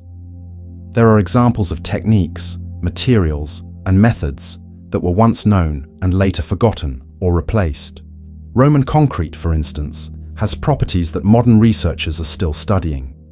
Certain metallurgical processes, artistic techniques, and construction methods have been lost or only partially recovered. This doesn't imply a hidden advanced civilization, but it does remind us that progress is not always linear. Knowledge can be preserved, but it can also be fragmented, overlooked, or deprioritized as new systems emerge. What is considered essential in one era may be considered obsolete in another. There is also the question of scale versus efficiency. Modern technology allows us to build quickly, but not always with the same emphasis on longevity or detail. Past societies, operating under different constraints and incentives, may have optimized for durability and craftsmanship rather than speed. This can create the impression that they were more capable, when in reality they were simply operating under a different set of priorities. Still, when you bring all of these elements together, the maps, the architecture, the world fairs, the buried structures, the star forts, the shifting populations, and now the question of capability, you begin to see a pattern. Not necessarily a hidden truth, but a consistent tension between what is documented and what feels intuitive. And that tension is where Tartaria lives, not as a clearly defined alternative history, but as a kind of conceptual space where questions accumulate, where each anomaly, each unexpected detail, adds to a growing sense that the past may be more complex, more layered, and more nuanced than we are accustomed to thinking. So perhaps the most useful way to approach this is not to ask whether a specific technology existed, but to ask how we evaluate historical capability. What assumptions are we bringing to the table? How much of our understanding is based on evidence, and how much is shaped by expectation? Because if there is one consistent theme emerging from all of this, it is that expectation can be a powerful filter. It can shape what we notice, what we question, and what we accept. And when something falls outside of that filter, even slightly, it can open the door to a wide range of interpretations. As we continue, we'll begin to explore how these interpretations evolve, how they spread, and how they become part of a larger narrative that, regardless of its factual accuracy, has a very real impact on how people think about history. As we move further into this, we begin to arrive at something slightly different. Not a new piece of physical evidence, not another structure or map, but a shift in how all of this information is gathered, interpreted, and ultimately believed. Because by this point, it becomes clear that Tartaria is not just a historical question. It is also a modern phenomenon, shaped very heavily by the way information moves today. And to understand why the idea has grown the way it has, we have to look not at the past, but at the present, specifically at the role of the internet in constructing patterns that feel meaningful, even when they originate from disconnected sources. If you imagine trying to build a theory like Tartaria in the 19th century, or even the early 20th century, it would have been extremely difficult. You would need access to rare maps, scattered photographs, architectural records, local archives, travel accounts, most of which would be physically separated across different libraries, institutions, or countries. Even if you managed to gather some of these pieces, placing them side by side in a way that reveals patterns would require time, resources, and a very specific kind of dedication. But now, that entire process can happen in minutes. An old map scanned from an archive in Europe can appear next to a photograph of a building in North America, next to satellite imagery of a star fort in Asia, next to a digitized newspaper clipping about a world fair, next to a video explaining buried structures, all within a single scroll. And when these images are presented together, stripped of their original context, they begin to form something that feels like a coherent narrative. This is one of the most important aspects to understand. The Tartaria idea is not just built on evidence, it is built on arrangement. The way pieces are placed together, the order in which they are encountered, the emotional progression from one observation to the next. Because when you see a single anomaly, it doesn't carry much weight. But when you see 10, 20, 50 anomalies presented in sequence, the effect changes. It creates a sense of accumulation, a feeling that too many things are off for it to be coincidence. And that feeling can be very persuasive, even if each individual piece has a conventional explanation. This is not unique to Tartaria. It's a broader feature of how human cognition works, especially in environments where information is abundant and easily rearranged. Our brains are designed to detect patterns. It's a survival mechanism. We look for connections, for repetition, for structure.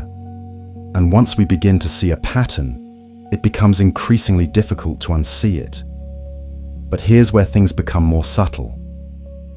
The patterns we perceive are not always based on shared causation. Sometimes they are based on shared appearance, or shared timing, or even just shared emotional impact.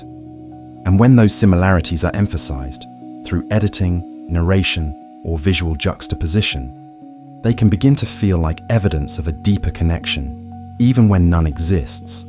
For example, consider how often certain images appear together in Tartaria-related content. A star fort viewed from above, a grand 19th century building with columns and a dome, a partially buried structure with windows below street level, a photograph of a world fair, an old map labeled Tartary. Each of these, individually, belongs to a different context, a different timeline, a different explanation. But when they are placed together, repeatedly, they begin to reinforce each other.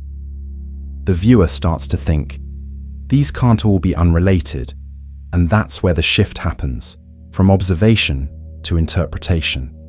Now, this doesn't mean the curiosity is misplaced.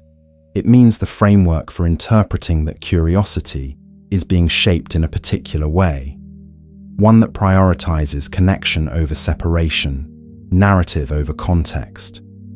There is also the role of storytelling. Even in the absence of explicit claims, the way information is presented can guide the viewer towards certain conclusions.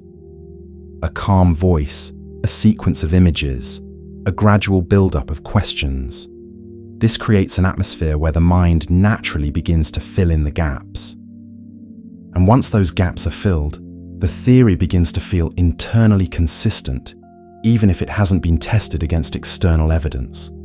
And perhaps most importantly, there is the issue of trust. In the modern world, trust in institutions, governments, media, academia has become more complex. People are more aware that information can be curated, that narratives can be shaped, that not everything presented as authoritative is necessarily complete. This awareness is not inherently negative. In fact, a certain level of skepticism is healthy. It encourages questioning, investigation, independent thought. But there is a delicate balance. When skepticism becomes generalized, when it shifts from questioning specific claims to doubting entire systems, it creates a space where alternative narratives can take root more easily. Because if the official explanation is seen as potentially incomplete or biased, then any alternative, no matter how speculative, can begin to feel plausible simply by contrast. And Tartaria exists very comfortably in that space. It doesn't need to prove every detail. It only needs to suggest that something might be missing, that there are gaps, that the story we've been given might not be the full one. And once that idea takes hold, the mind begins to search for supporting evidence, often reinterpreting existing information through that new lens. This is where confirmation bias quietly enters the picture, not as a flaw, but as a natural tendency. We all do it. We notice information that aligns with our current understanding more readily than information that contradicts it. And in a digital environment where content is often tailored to our interests, that tendency can be amplified. So someone who begins exploring Tartaria may initially encounter a mix of perspectives. But over time, the content they see may become more focused, more aligned with the theory, reinforcing the same patterns, the same questions, the same interpretations. And gradually, the narrative becomes more cohesive, more convincing, not necessarily because it is more accurate, but because it is more consistent within its own framework. Now, stepping back for a moment, this doesn't invalidate the curiosity that drives the exploration. It doesn't mean the questions are wrong. It means the process of answering those questions needs to be approached with awareness. Awareness of how information is presented, how patterns are formed, and how easily context can be lost when pieces are separated from their original environments. Because if there is one thing this entire discussion has shown so far, it is that context matters. Maps need to be understood within the conventions of their time. Buildings need to be viewed within the capabilities and priorities of their era. Urban layers need to be interpreted through the processes that shape cities over decades and centuries. And patterns, no matter how compelling, need to be examined carefully to determine whether they reflect shared origins or simply shared appearances. And perhaps this is where the real value of the Tartaria idea lies. Not in the literal claim of a hidden global empire, but in the way it encourages people to look more closely, to question assumptions, to notice details that might otherwise be overlooked, to engage with history not as a fixed set of facts, but as something that can be explored, re-examined, and understood more deeply. Because even if the grand narrative doesn't hold up under scrutiny, the process of investigating it can still lead to a richer understanding of how the world we live in came to be. And as we continue, we'll begin to look at how these ideas evolve over time, how they adapt, how they persist, and how they intersect with other narratives that, while different on the surface, share similar underlying patterns. As we continue unfolding this, we begin to notice something even more subtle, something that sits beneath all the maps, buildings, theories, and patterns we've explored so far. It's not a piece of evidence, but a framework, a way of thinking about history itself. Because at the core of the Tartaria idea, whether people realize it or not, is a deeper question. How stable is our understanding of the past? Most of us grow up with the assumption that history is, if not complete, then at least mostly settled. There are gaps, of course, but the general structure feels reliable. Ancient civilizations, medieval periods, early modern empires, industrial revolutions. It forms a kind of timeline that appears continuous and coherent. Events follow one another, causes lead to effects. Progress moves forward, sometimes unevenly, but in a direction that makes sense when viewed from a distance. But when you start looking closely, really closely, that sense of continuity begins to soften. Not collapse, not disappear, but blur at the edges. Because history is not a perfect record. It is a reconstruction, built from documents that survived, interpreted by people working within specific frameworks, shaped by translation, preservation, and sometimes by omission. Entire events have been lost because they were never recorded. Others are known only through fragments, references, or second-hand accounts. And even when records do exist, they are often incomplete, biased, or limited by the perspective of the person who created them. This is not controversial. It's widely acknowledged within historical scholarship, but it's not always fully internalized in everyday thinking. We tend to treat history as more solid than it actually is, more complete, more certain. And this is where Tartaria, as an idea, begins to intersect with something broader. Because once you recognize that history is constructed from partial information, it becomes possible, at least in theory, for large-scale misunderstandings to occur. Not necessarily deliberate deceptions, but accumulations of simplifications, reinterpretations, and lost context that, over time, reshape how events are understood. Now, to be clear, this does not mean that entire global civilizations can simply vanish without trace. The larger and more complex a system is, the more evidence it tends to leave behind. Artifacts, infrastructure, written records, cultural continuity. The absence of such evidence places strong constraints on what can realistically be proposed, but within those constraints, there is still room for nuance. For example, consider how historical periods are defined. We use terms like Renaissance, Enlightenment, Industrial Revolution, as if they were clearly bounded phases. But in reality, these are conceptual categories, ways of grouping complex, overlapping developments into something easier to understand. They are useful, but they are also simplifications. The same is true for geographic labels. Europe, Asia, Central Asia, the East, the West. These are not just physical regions, but cultural constructs that have changed over time. What is included, what is emphasized, what is excluded, all of this can shift depending on the perspective being used. So when we look back at a term like Tartary, we are seeing not just a place, but a way of categorizing the world that no longer fits neatly into our current system. And when that category disappears, it can create the impression that something more substantial has been lost, even if what actually changed was the framework, not the underlying reality. But there is another layer to this, one that is less about labels and more about continuity. Because one of the quiet assumptions embedded in most historical narratives is that knowledge is passed down in a relatively stable way. that each generation builds on the last, preserving what is useful, discarding what is not. And while this is often true, it is not always consistent. There are moments in history where knowledge fragments, where systems collapse or are replaced, where techniques, traditions, or understandings are partially lost, only to be rediscovered later, sometimes in altered form. These moments don't erase entire civilizations, but they can create discontinuities, gaps where the transmission of knowledge is incomplete. And when we encounter those gaps, especially without clear documentation of how they formed, they can feel like anomalies, like pieces of a puzzle that don't quite fit the expected pattern.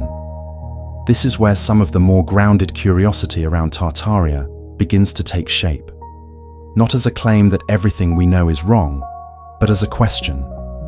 Are there places where the continuity of history is less smooth than we assume?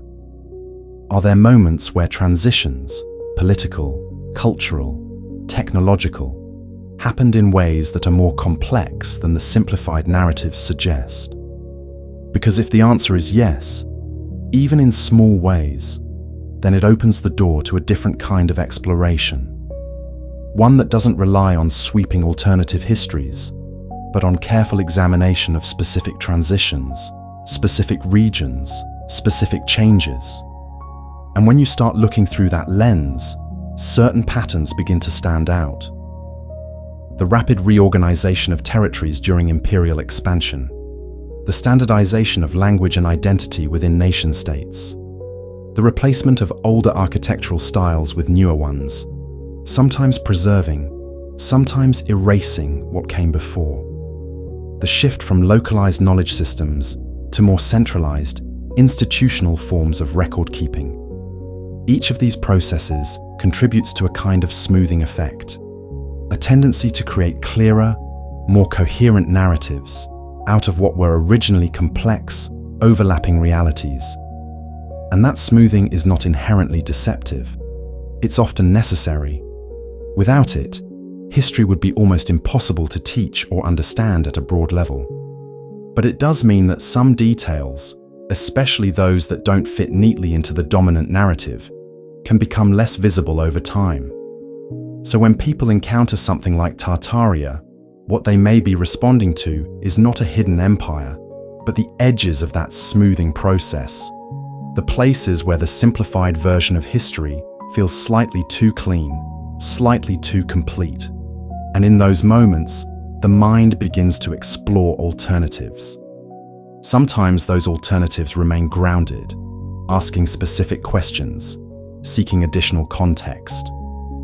Other times, they expand into larger narratives, connecting multiple anomalies into a single, overarching theory.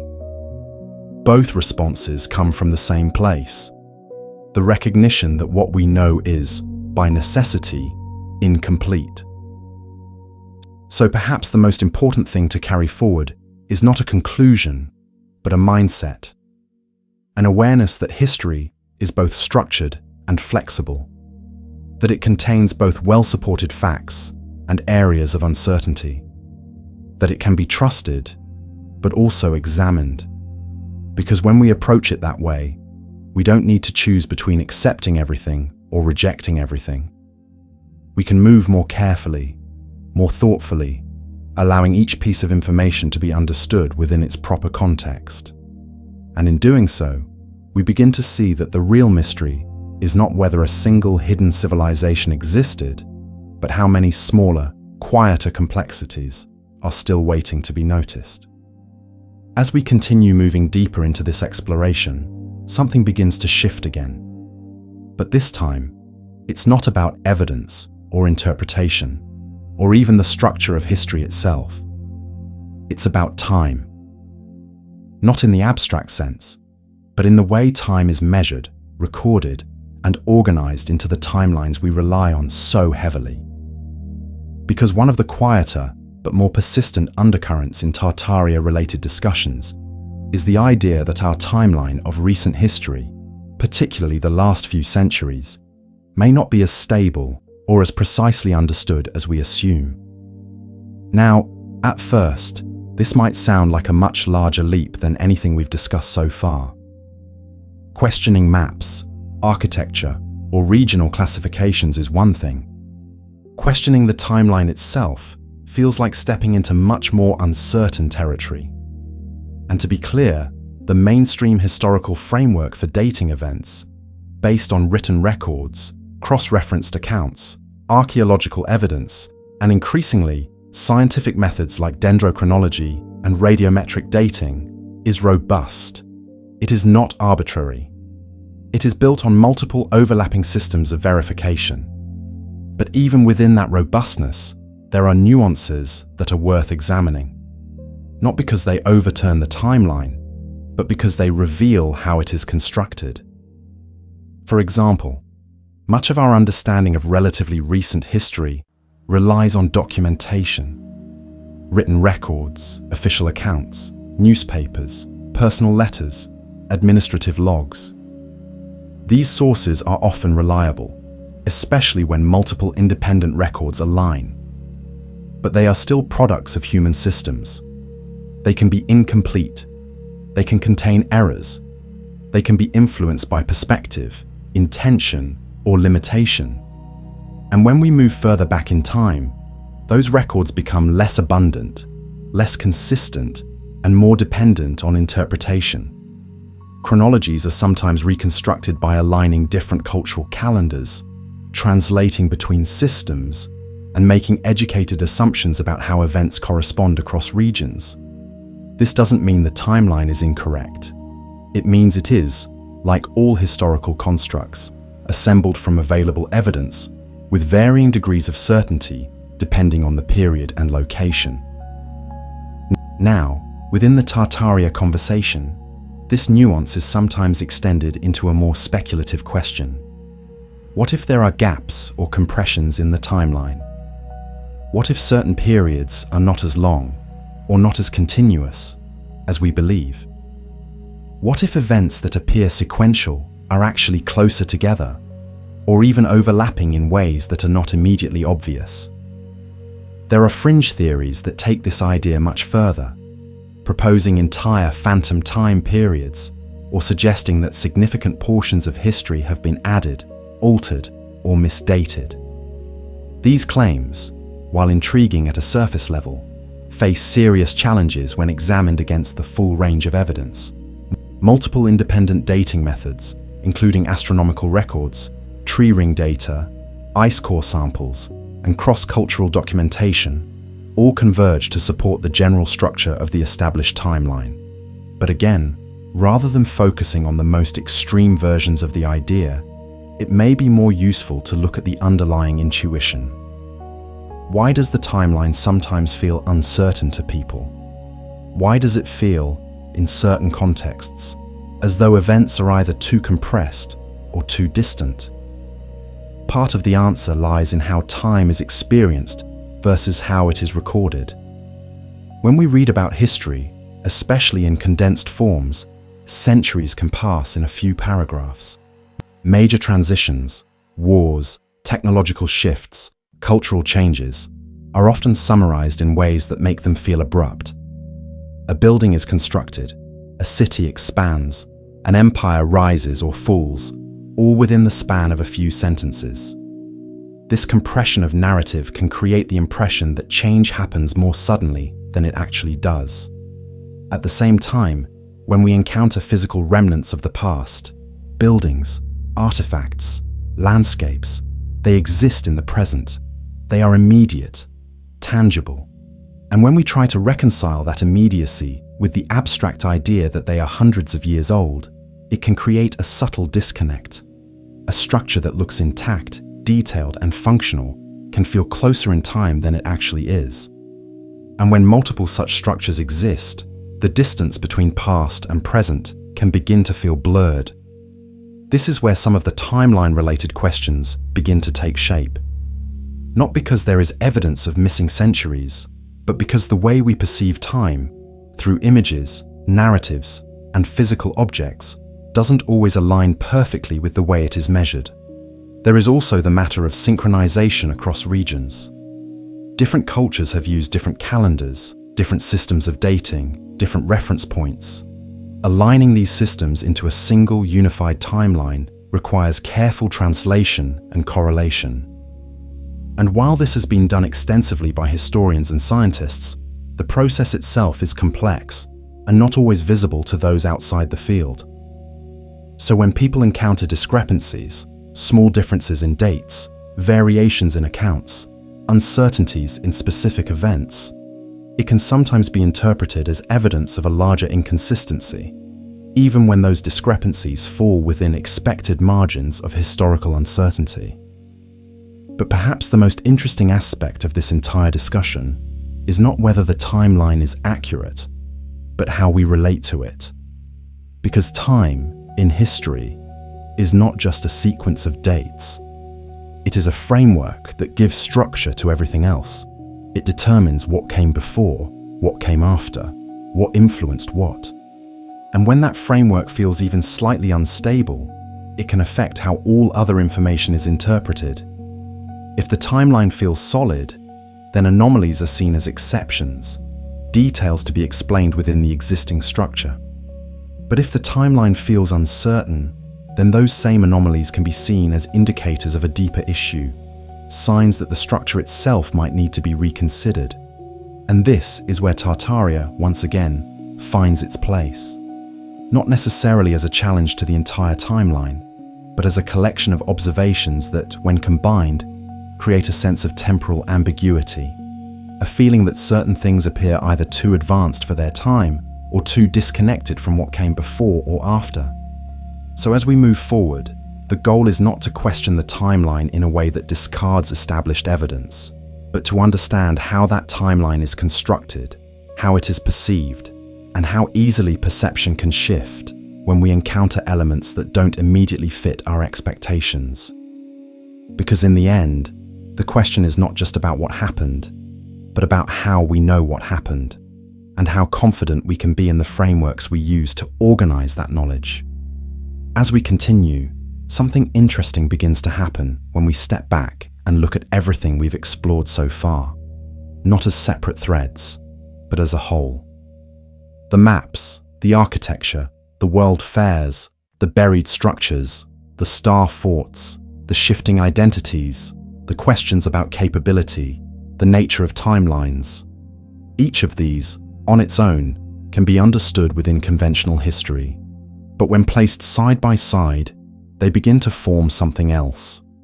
Not a contradiction, exactly, but a kind of pressure, a subtle tension between explanation and intuition.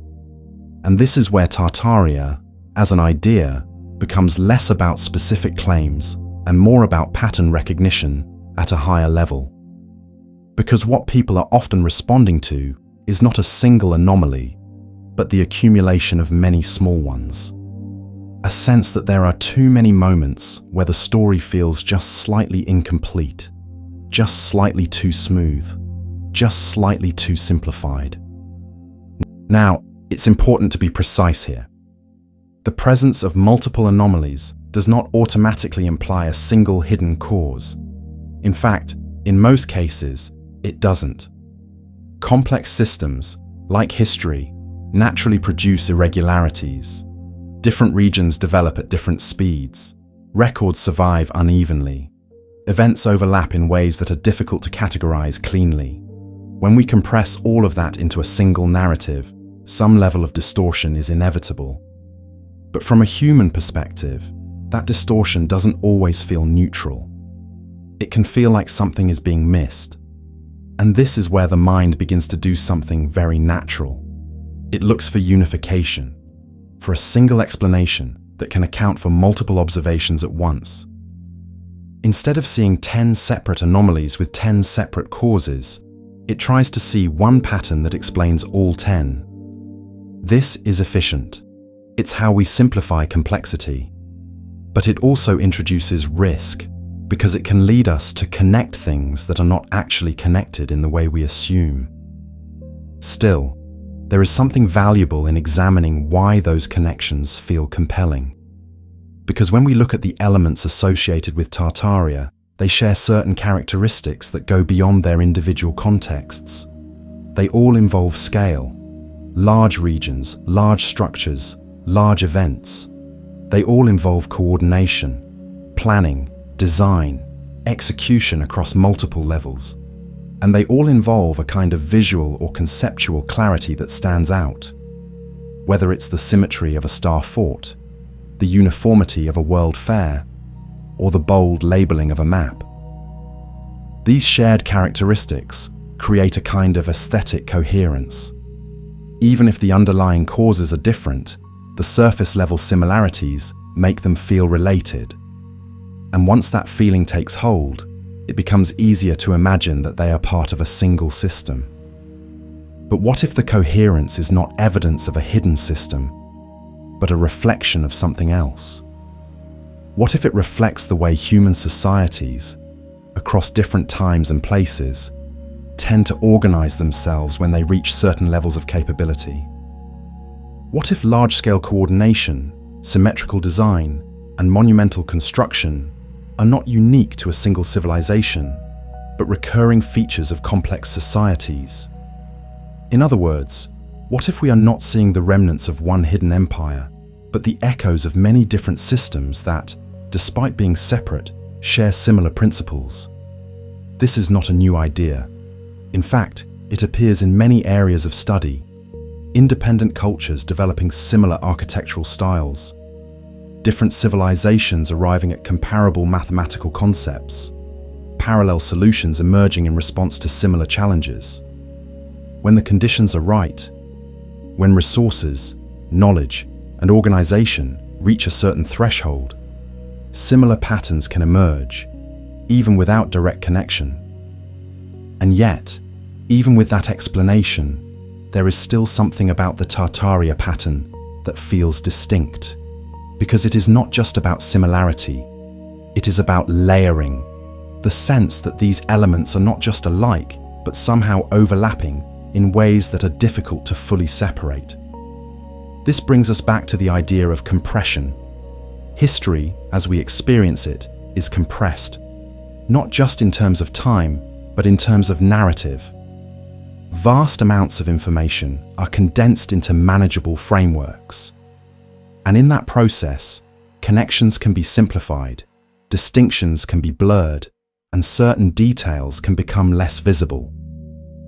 So when we encounter these layered patterns, maps that generalize, buildings that impress, cities that transform, systems that evolve, we are seeing the result of both the original complexity and the later compression. And sometimes, when that compression is peeled back, even slightly, the underlying complexity can feel unfamiliar, even unsettling. This is where the Tartaria idea gains much of its emotional strength. It doesn't just present alternative explanations. It invites a different way of seeing, one where the past is not a clean sequence of events, but a dense, overlapping field of activity that has been partially smoothed into the narratives we recognize. Now, to be clear, this does not validate the more extreme claims associated with Tartaria. The idea of a single, advanced, global civilization that has been systematically erased is not supported by the available evidence. The gaps we observe are not large enough nor consistent enough to sustain that level of reinterpretation. But rejecting that conclusion does not mean dismissing the questions entirely, because within those questions, there is a quieter insight, one that is less dramatic, but perhaps more useful, that our understanding of history is always evolving, that it is shaped not only by evidence, but by how that evidence is organized, interpreted, and presented, and that there is value in occasionally stepping back, looking at the patterns, and asking whether the frameworks we use are capturing the full complexity of what actually happened. This is not about replacing one narrative with another, it's about expanding the space in which questions can be asked. Because the moment we assume that everything is fully understood, we stop looking.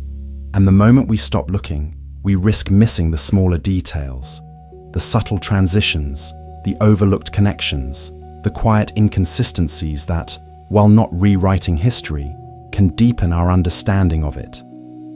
So as we move toward the final parts of this exploration, the focus will begin to shift again, not toward proving or disproving Tartaria, but toward understanding what it reveals about us, about how we think, how we question, and how we navigate the space between certainty and curiosity. Because in the end, the most enduring mysteries are not always the ones that have clear answers, but the ones that change the way we look at everything else. As we move further toward the final layers of this exploration, something begins to come into focus that is less about history itself and more about perception, specifically how modern perception shapes the way we interpret the past.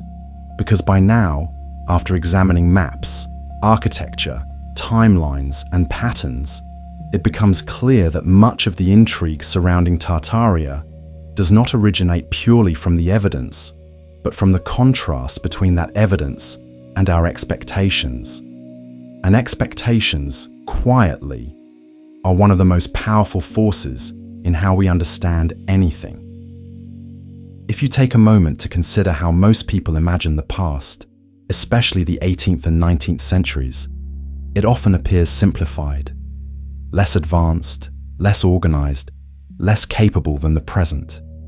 Not necessarily primitive, but constrained, slower, more limited in its ability to produce large-scale, complex systems. This image is reinforced subtly through education, media, and even language. We talk about progress as if it moves in a steady upward line, with the present always representing the most advanced point. But when you begin to look closely at the physical and organizational outputs of those earlier periods, that assumption starts to shift. Railways spanning continents, cities designed with geometric precision, massive public buildings constructed with intricate detail, global exhibitions organized at a scale that feels almost modern. These are not the products of a disorganized or technologically incapable society. They are the results of systems that were, in many ways, highly optimized within their own context. And this creates a kind of cognitive tension, because on one hand, we are told that the past was less advanced. On the other hand, we are looking at evidence that suggests a level of capability that feels, at times, comparable, or at least different in ways that are not easily ranked. This tension doesn't necessarily lead to a specific conclusion, but it does open the door to reinterpretation. If the past appears more capable than expected, then perhaps the narrative we've internalized is incomplete. And if it's incomplete, then maybe other parts of history are also simplified, compressed, or misunderstood. This is the point where Tartaria begins to function less as a specific theory and more as a lens. A way of re-examining familiar information from a slightly different angle. But like any lens, it can both reveal and distort. Because while it encourages closer observation, it can also amplify certain features while minimizing others. It draws attention to anomalies, to moments where expectations and evidence don't align, but it doesn't always provide the tools to evaluate those anomalies within their full context. And this is where a careful balance becomes essential. It's easy to move from, "this is interesting," to, "this doesn't make sense," to, "there must be something hidden." That progression feels natural, but each step involves an increase in assumption. The first step is observation. The second is interpretation. The third is conclusion. And the space between those steps is where most of the complexity lives. For example, when we see a large, ornate building from the 19th century, the observation is simple. The building exists, and it is impressive. The interpretation might be, "This seems more elaborate than expected for its time." The conclusion in some cases becomes, "Therefore, it must have been built by a different, more advanced civilization." But between interpretation and conclusion, there are many other possibilities. Economic conditions, labor systems, cultural values, available materials, architectural traditions, All of these contribute to the final result. And unless those factors are fully considered, the conclusion may be shaped more by expectation than by evidence. The same applies to maps, to buried structures, to timelines. Each element invites interpretation, but the range of possible explanations is broader than it might initially appear. This is not to discourage questioning, quite the opposite. It's to refine it.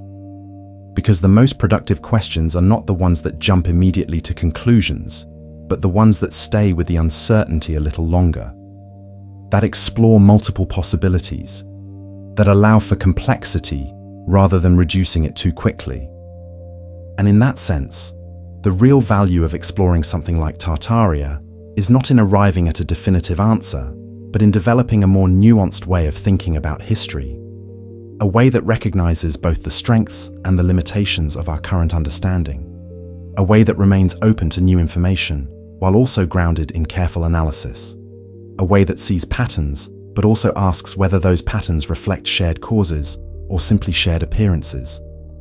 Because once you adopt that mindset, something interesting happens.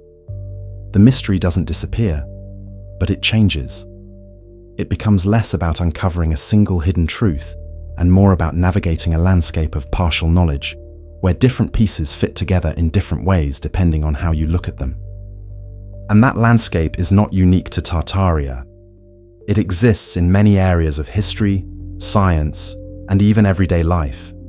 Anywhere that information is incomplete, interpreted, or evolving. So as we approach the final stages of this exploration, the focus begins to shift once more. Not toward resolving the mystery, but toward understanding why it feels like a mystery in the first place. Because sometimes the most important question is not, what is the answer? But why does this question exist at all? And in answering that, we may come closer to understanding not just the past, but the way we engage with it. As we move closer to the end of this journey, the perspective begins to widen one last time.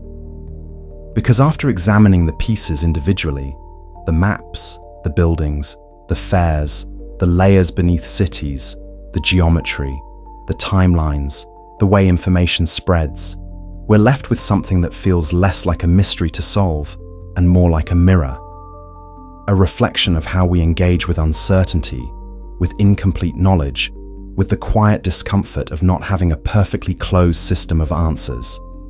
And this is where Tartaria becomes something deeper than a theory. It becomes a kind of thought experiment, not in the sense of imagining something fictional, but in the sense of asking, what happens when we take familiar information and remove the assumptions that usually accompany it? What happens when we look at an old map and instead of immediately accepting the standard explanation, we pause and ask why it was drawn that way? What happens when we stand in front of a massive building and, instead of taking its origin for granted, we consider the full range of factors that made it possible? What happens when we notice patterns, not just once, but repeatedly, and allow ourselves to question whether those patterns are connected, even if we ultimately find that they are not? These questions don't require us to reject established history. They require us to engage with it more actively. Because one of the quiet realities of modern life is that we are surrounded by systems we don't fully understand, not because they are hidden, but because they are complex. Infrastructure, technology, governance, economics, most of it operates beyond our direct experience. We trust that it works, and for the most part, it does. But that trust is often based on abstraction rather than direct knowledge. History functions in a similar way. We inherit a structured narrative. We learn the major events, the key figures, the general timeline. And that framework is, broadly speaking, reliable. But it is also a simplification of something much more intricate.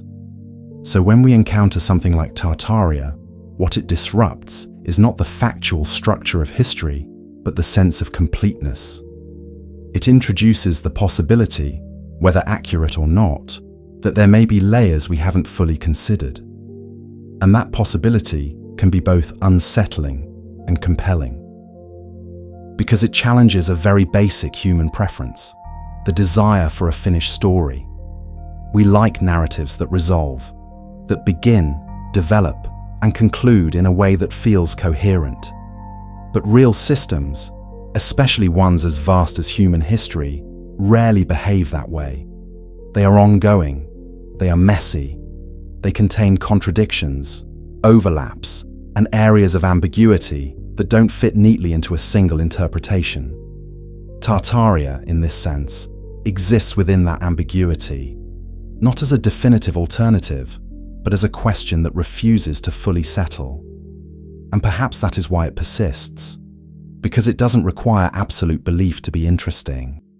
It only requires a willingness to entertain the idea that our understanding, while strong, may not be exhaustive. Now, this is where it becomes important to draw a clear distinction. There is a difference between openness and conclusion.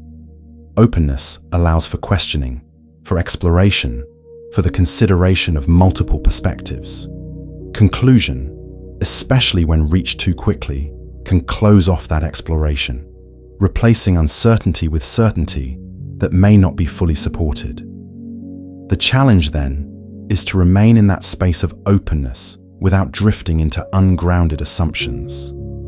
To recognize that while history is incomplete, it is not unknowable. That while there are gaps, those gaps exist within a framework that is supported by a vast amount of evidence.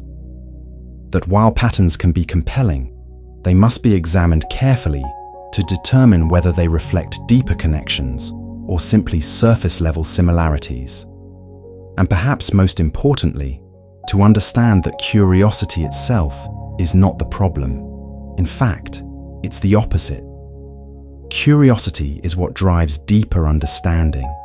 It's what leads to new discoveries, new interpretations, and occasionally, the refinement of existing knowledge. But curiosity works best when it is paired with patience, with the willingness to sit with a question without immediately needing to answer it, to explore multiple possibilities without forcing them into a single narrative, to accept that some questions may remain partially unresolved, not because the answers are hidden, but because the systems involved are inherently complex. So as we approach the final part of this exploration, what we carry forward is not a conclusion about Tartaria as a historical reality, but an understanding of why the idea resonates. It resonates because it touches on real features of how history is constructed. It resonates because it highlights the difference between perception and context. It resonates because it invites us to look more closely at things we might otherwise take for granted.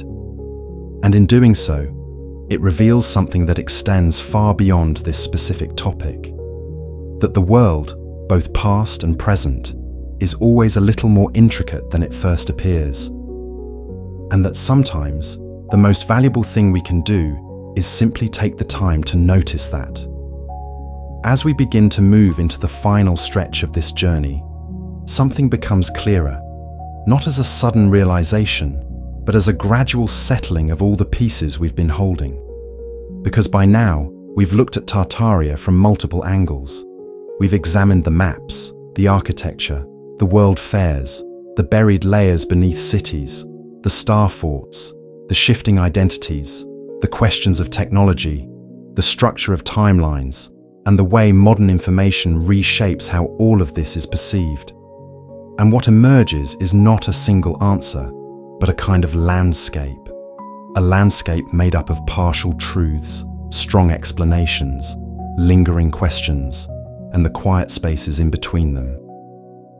Because if we strip away the more extreme claims, the idea of a hidden global supercivilization deliberately erased from history, what remains is still something worth paying attention to.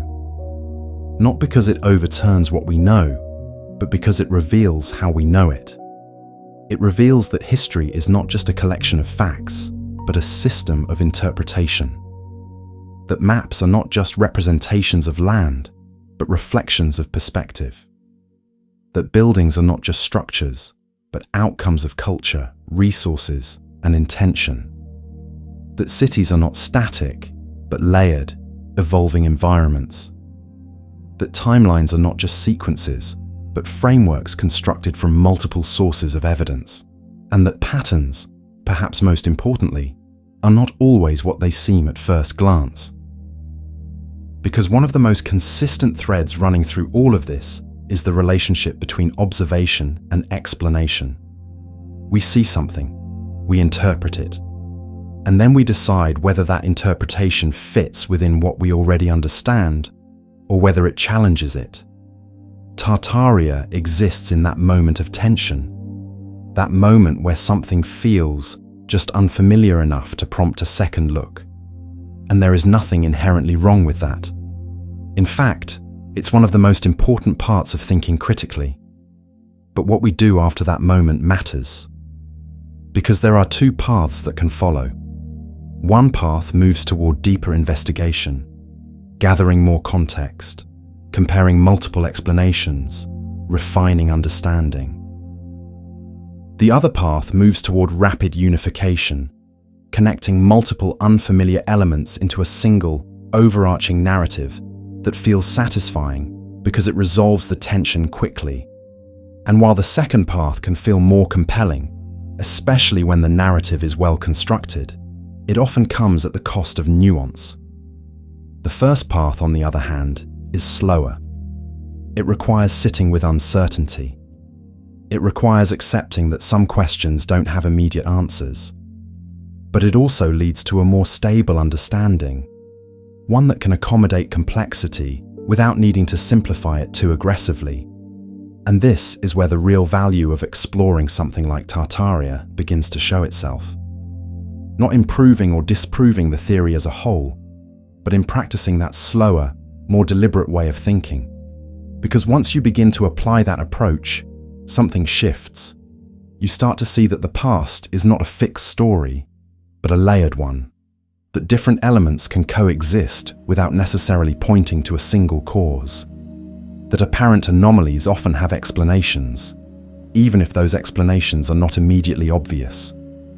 And that sometimes the feeling of something being off comes not from the evidence itself, but from the gap between that evidence and our expectations. This doesn't make the curiosity any less meaningful. If anything, it makes it more valuable. Because it becomes a starting point rather than an end point. A reason to explore rather than a reason to conclude. And perhaps that is the most important takeaway from all of this. That the goal is not to replace one narrative with another, but to expand the space in which we can think about these questions. To move beyond simple acceptance or rejection, and into a space where multiple possibilities can be considered, evaluated, and understood in relation to one another. Because the world, both past and present, is rarely as simple as a single explanation. It is a network of processes, influences, and outcomes that interact in ways that are often difficult to fully capture. And when we encounter something that doesn't fit neatly into that network, the answer is not always to assume that the network is wrong. Sometimes, it's to look more closely at how the pieces are connected. So as we approach the final part, what remains is not a mystery waiting to be solved, but a perspective that has been gradually built.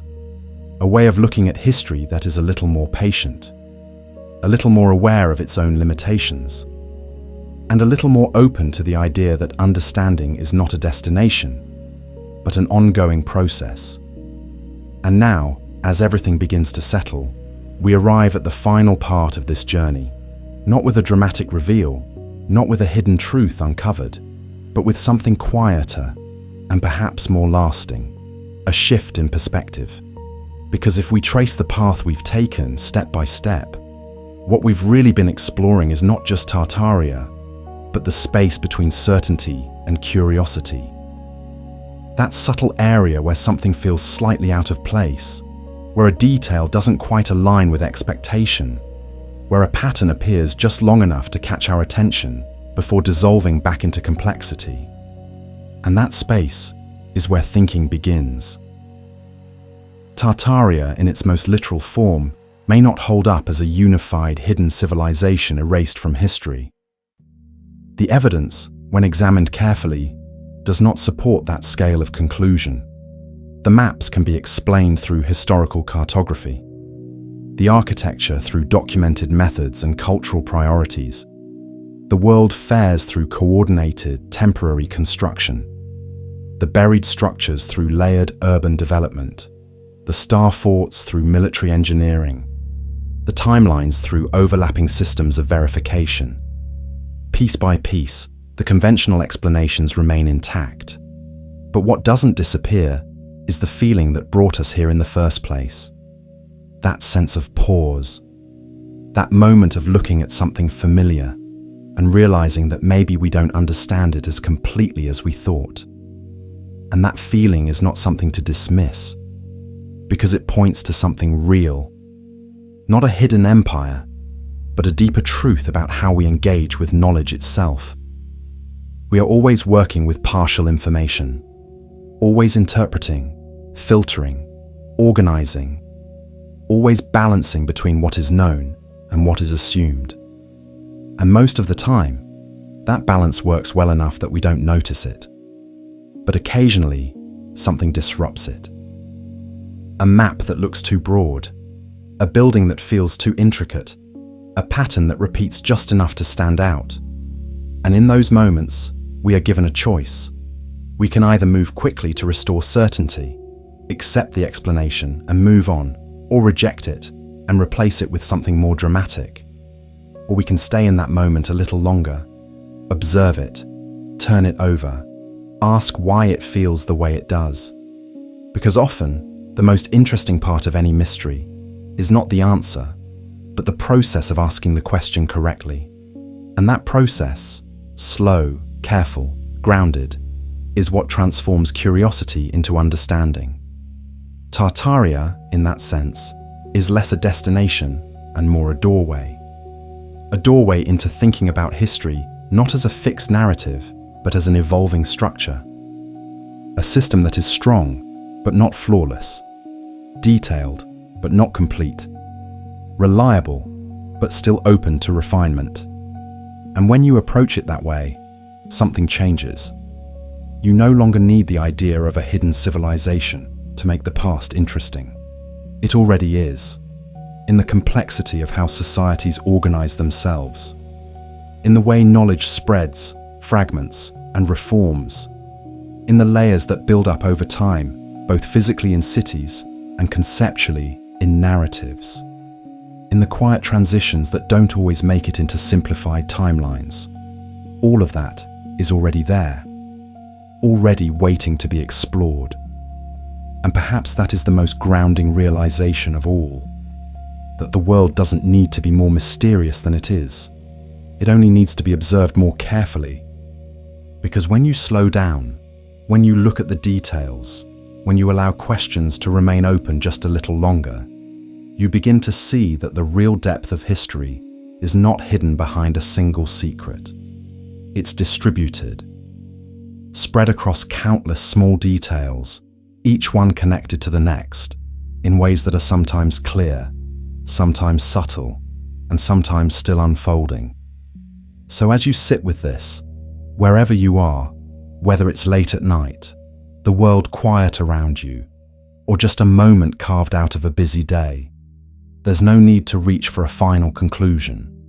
No need to decide definitively what Tartaria was or wasn't. Instead, you can let it remain what it has been throughout this entire exploration. A question, a lens, a reminder. That curiosity, when approached with patience and care, doesn't lead us away from understanding. It leads us deeper into it. And maybe that's enough. Maybe that's exactly where we're meant to stay, for now.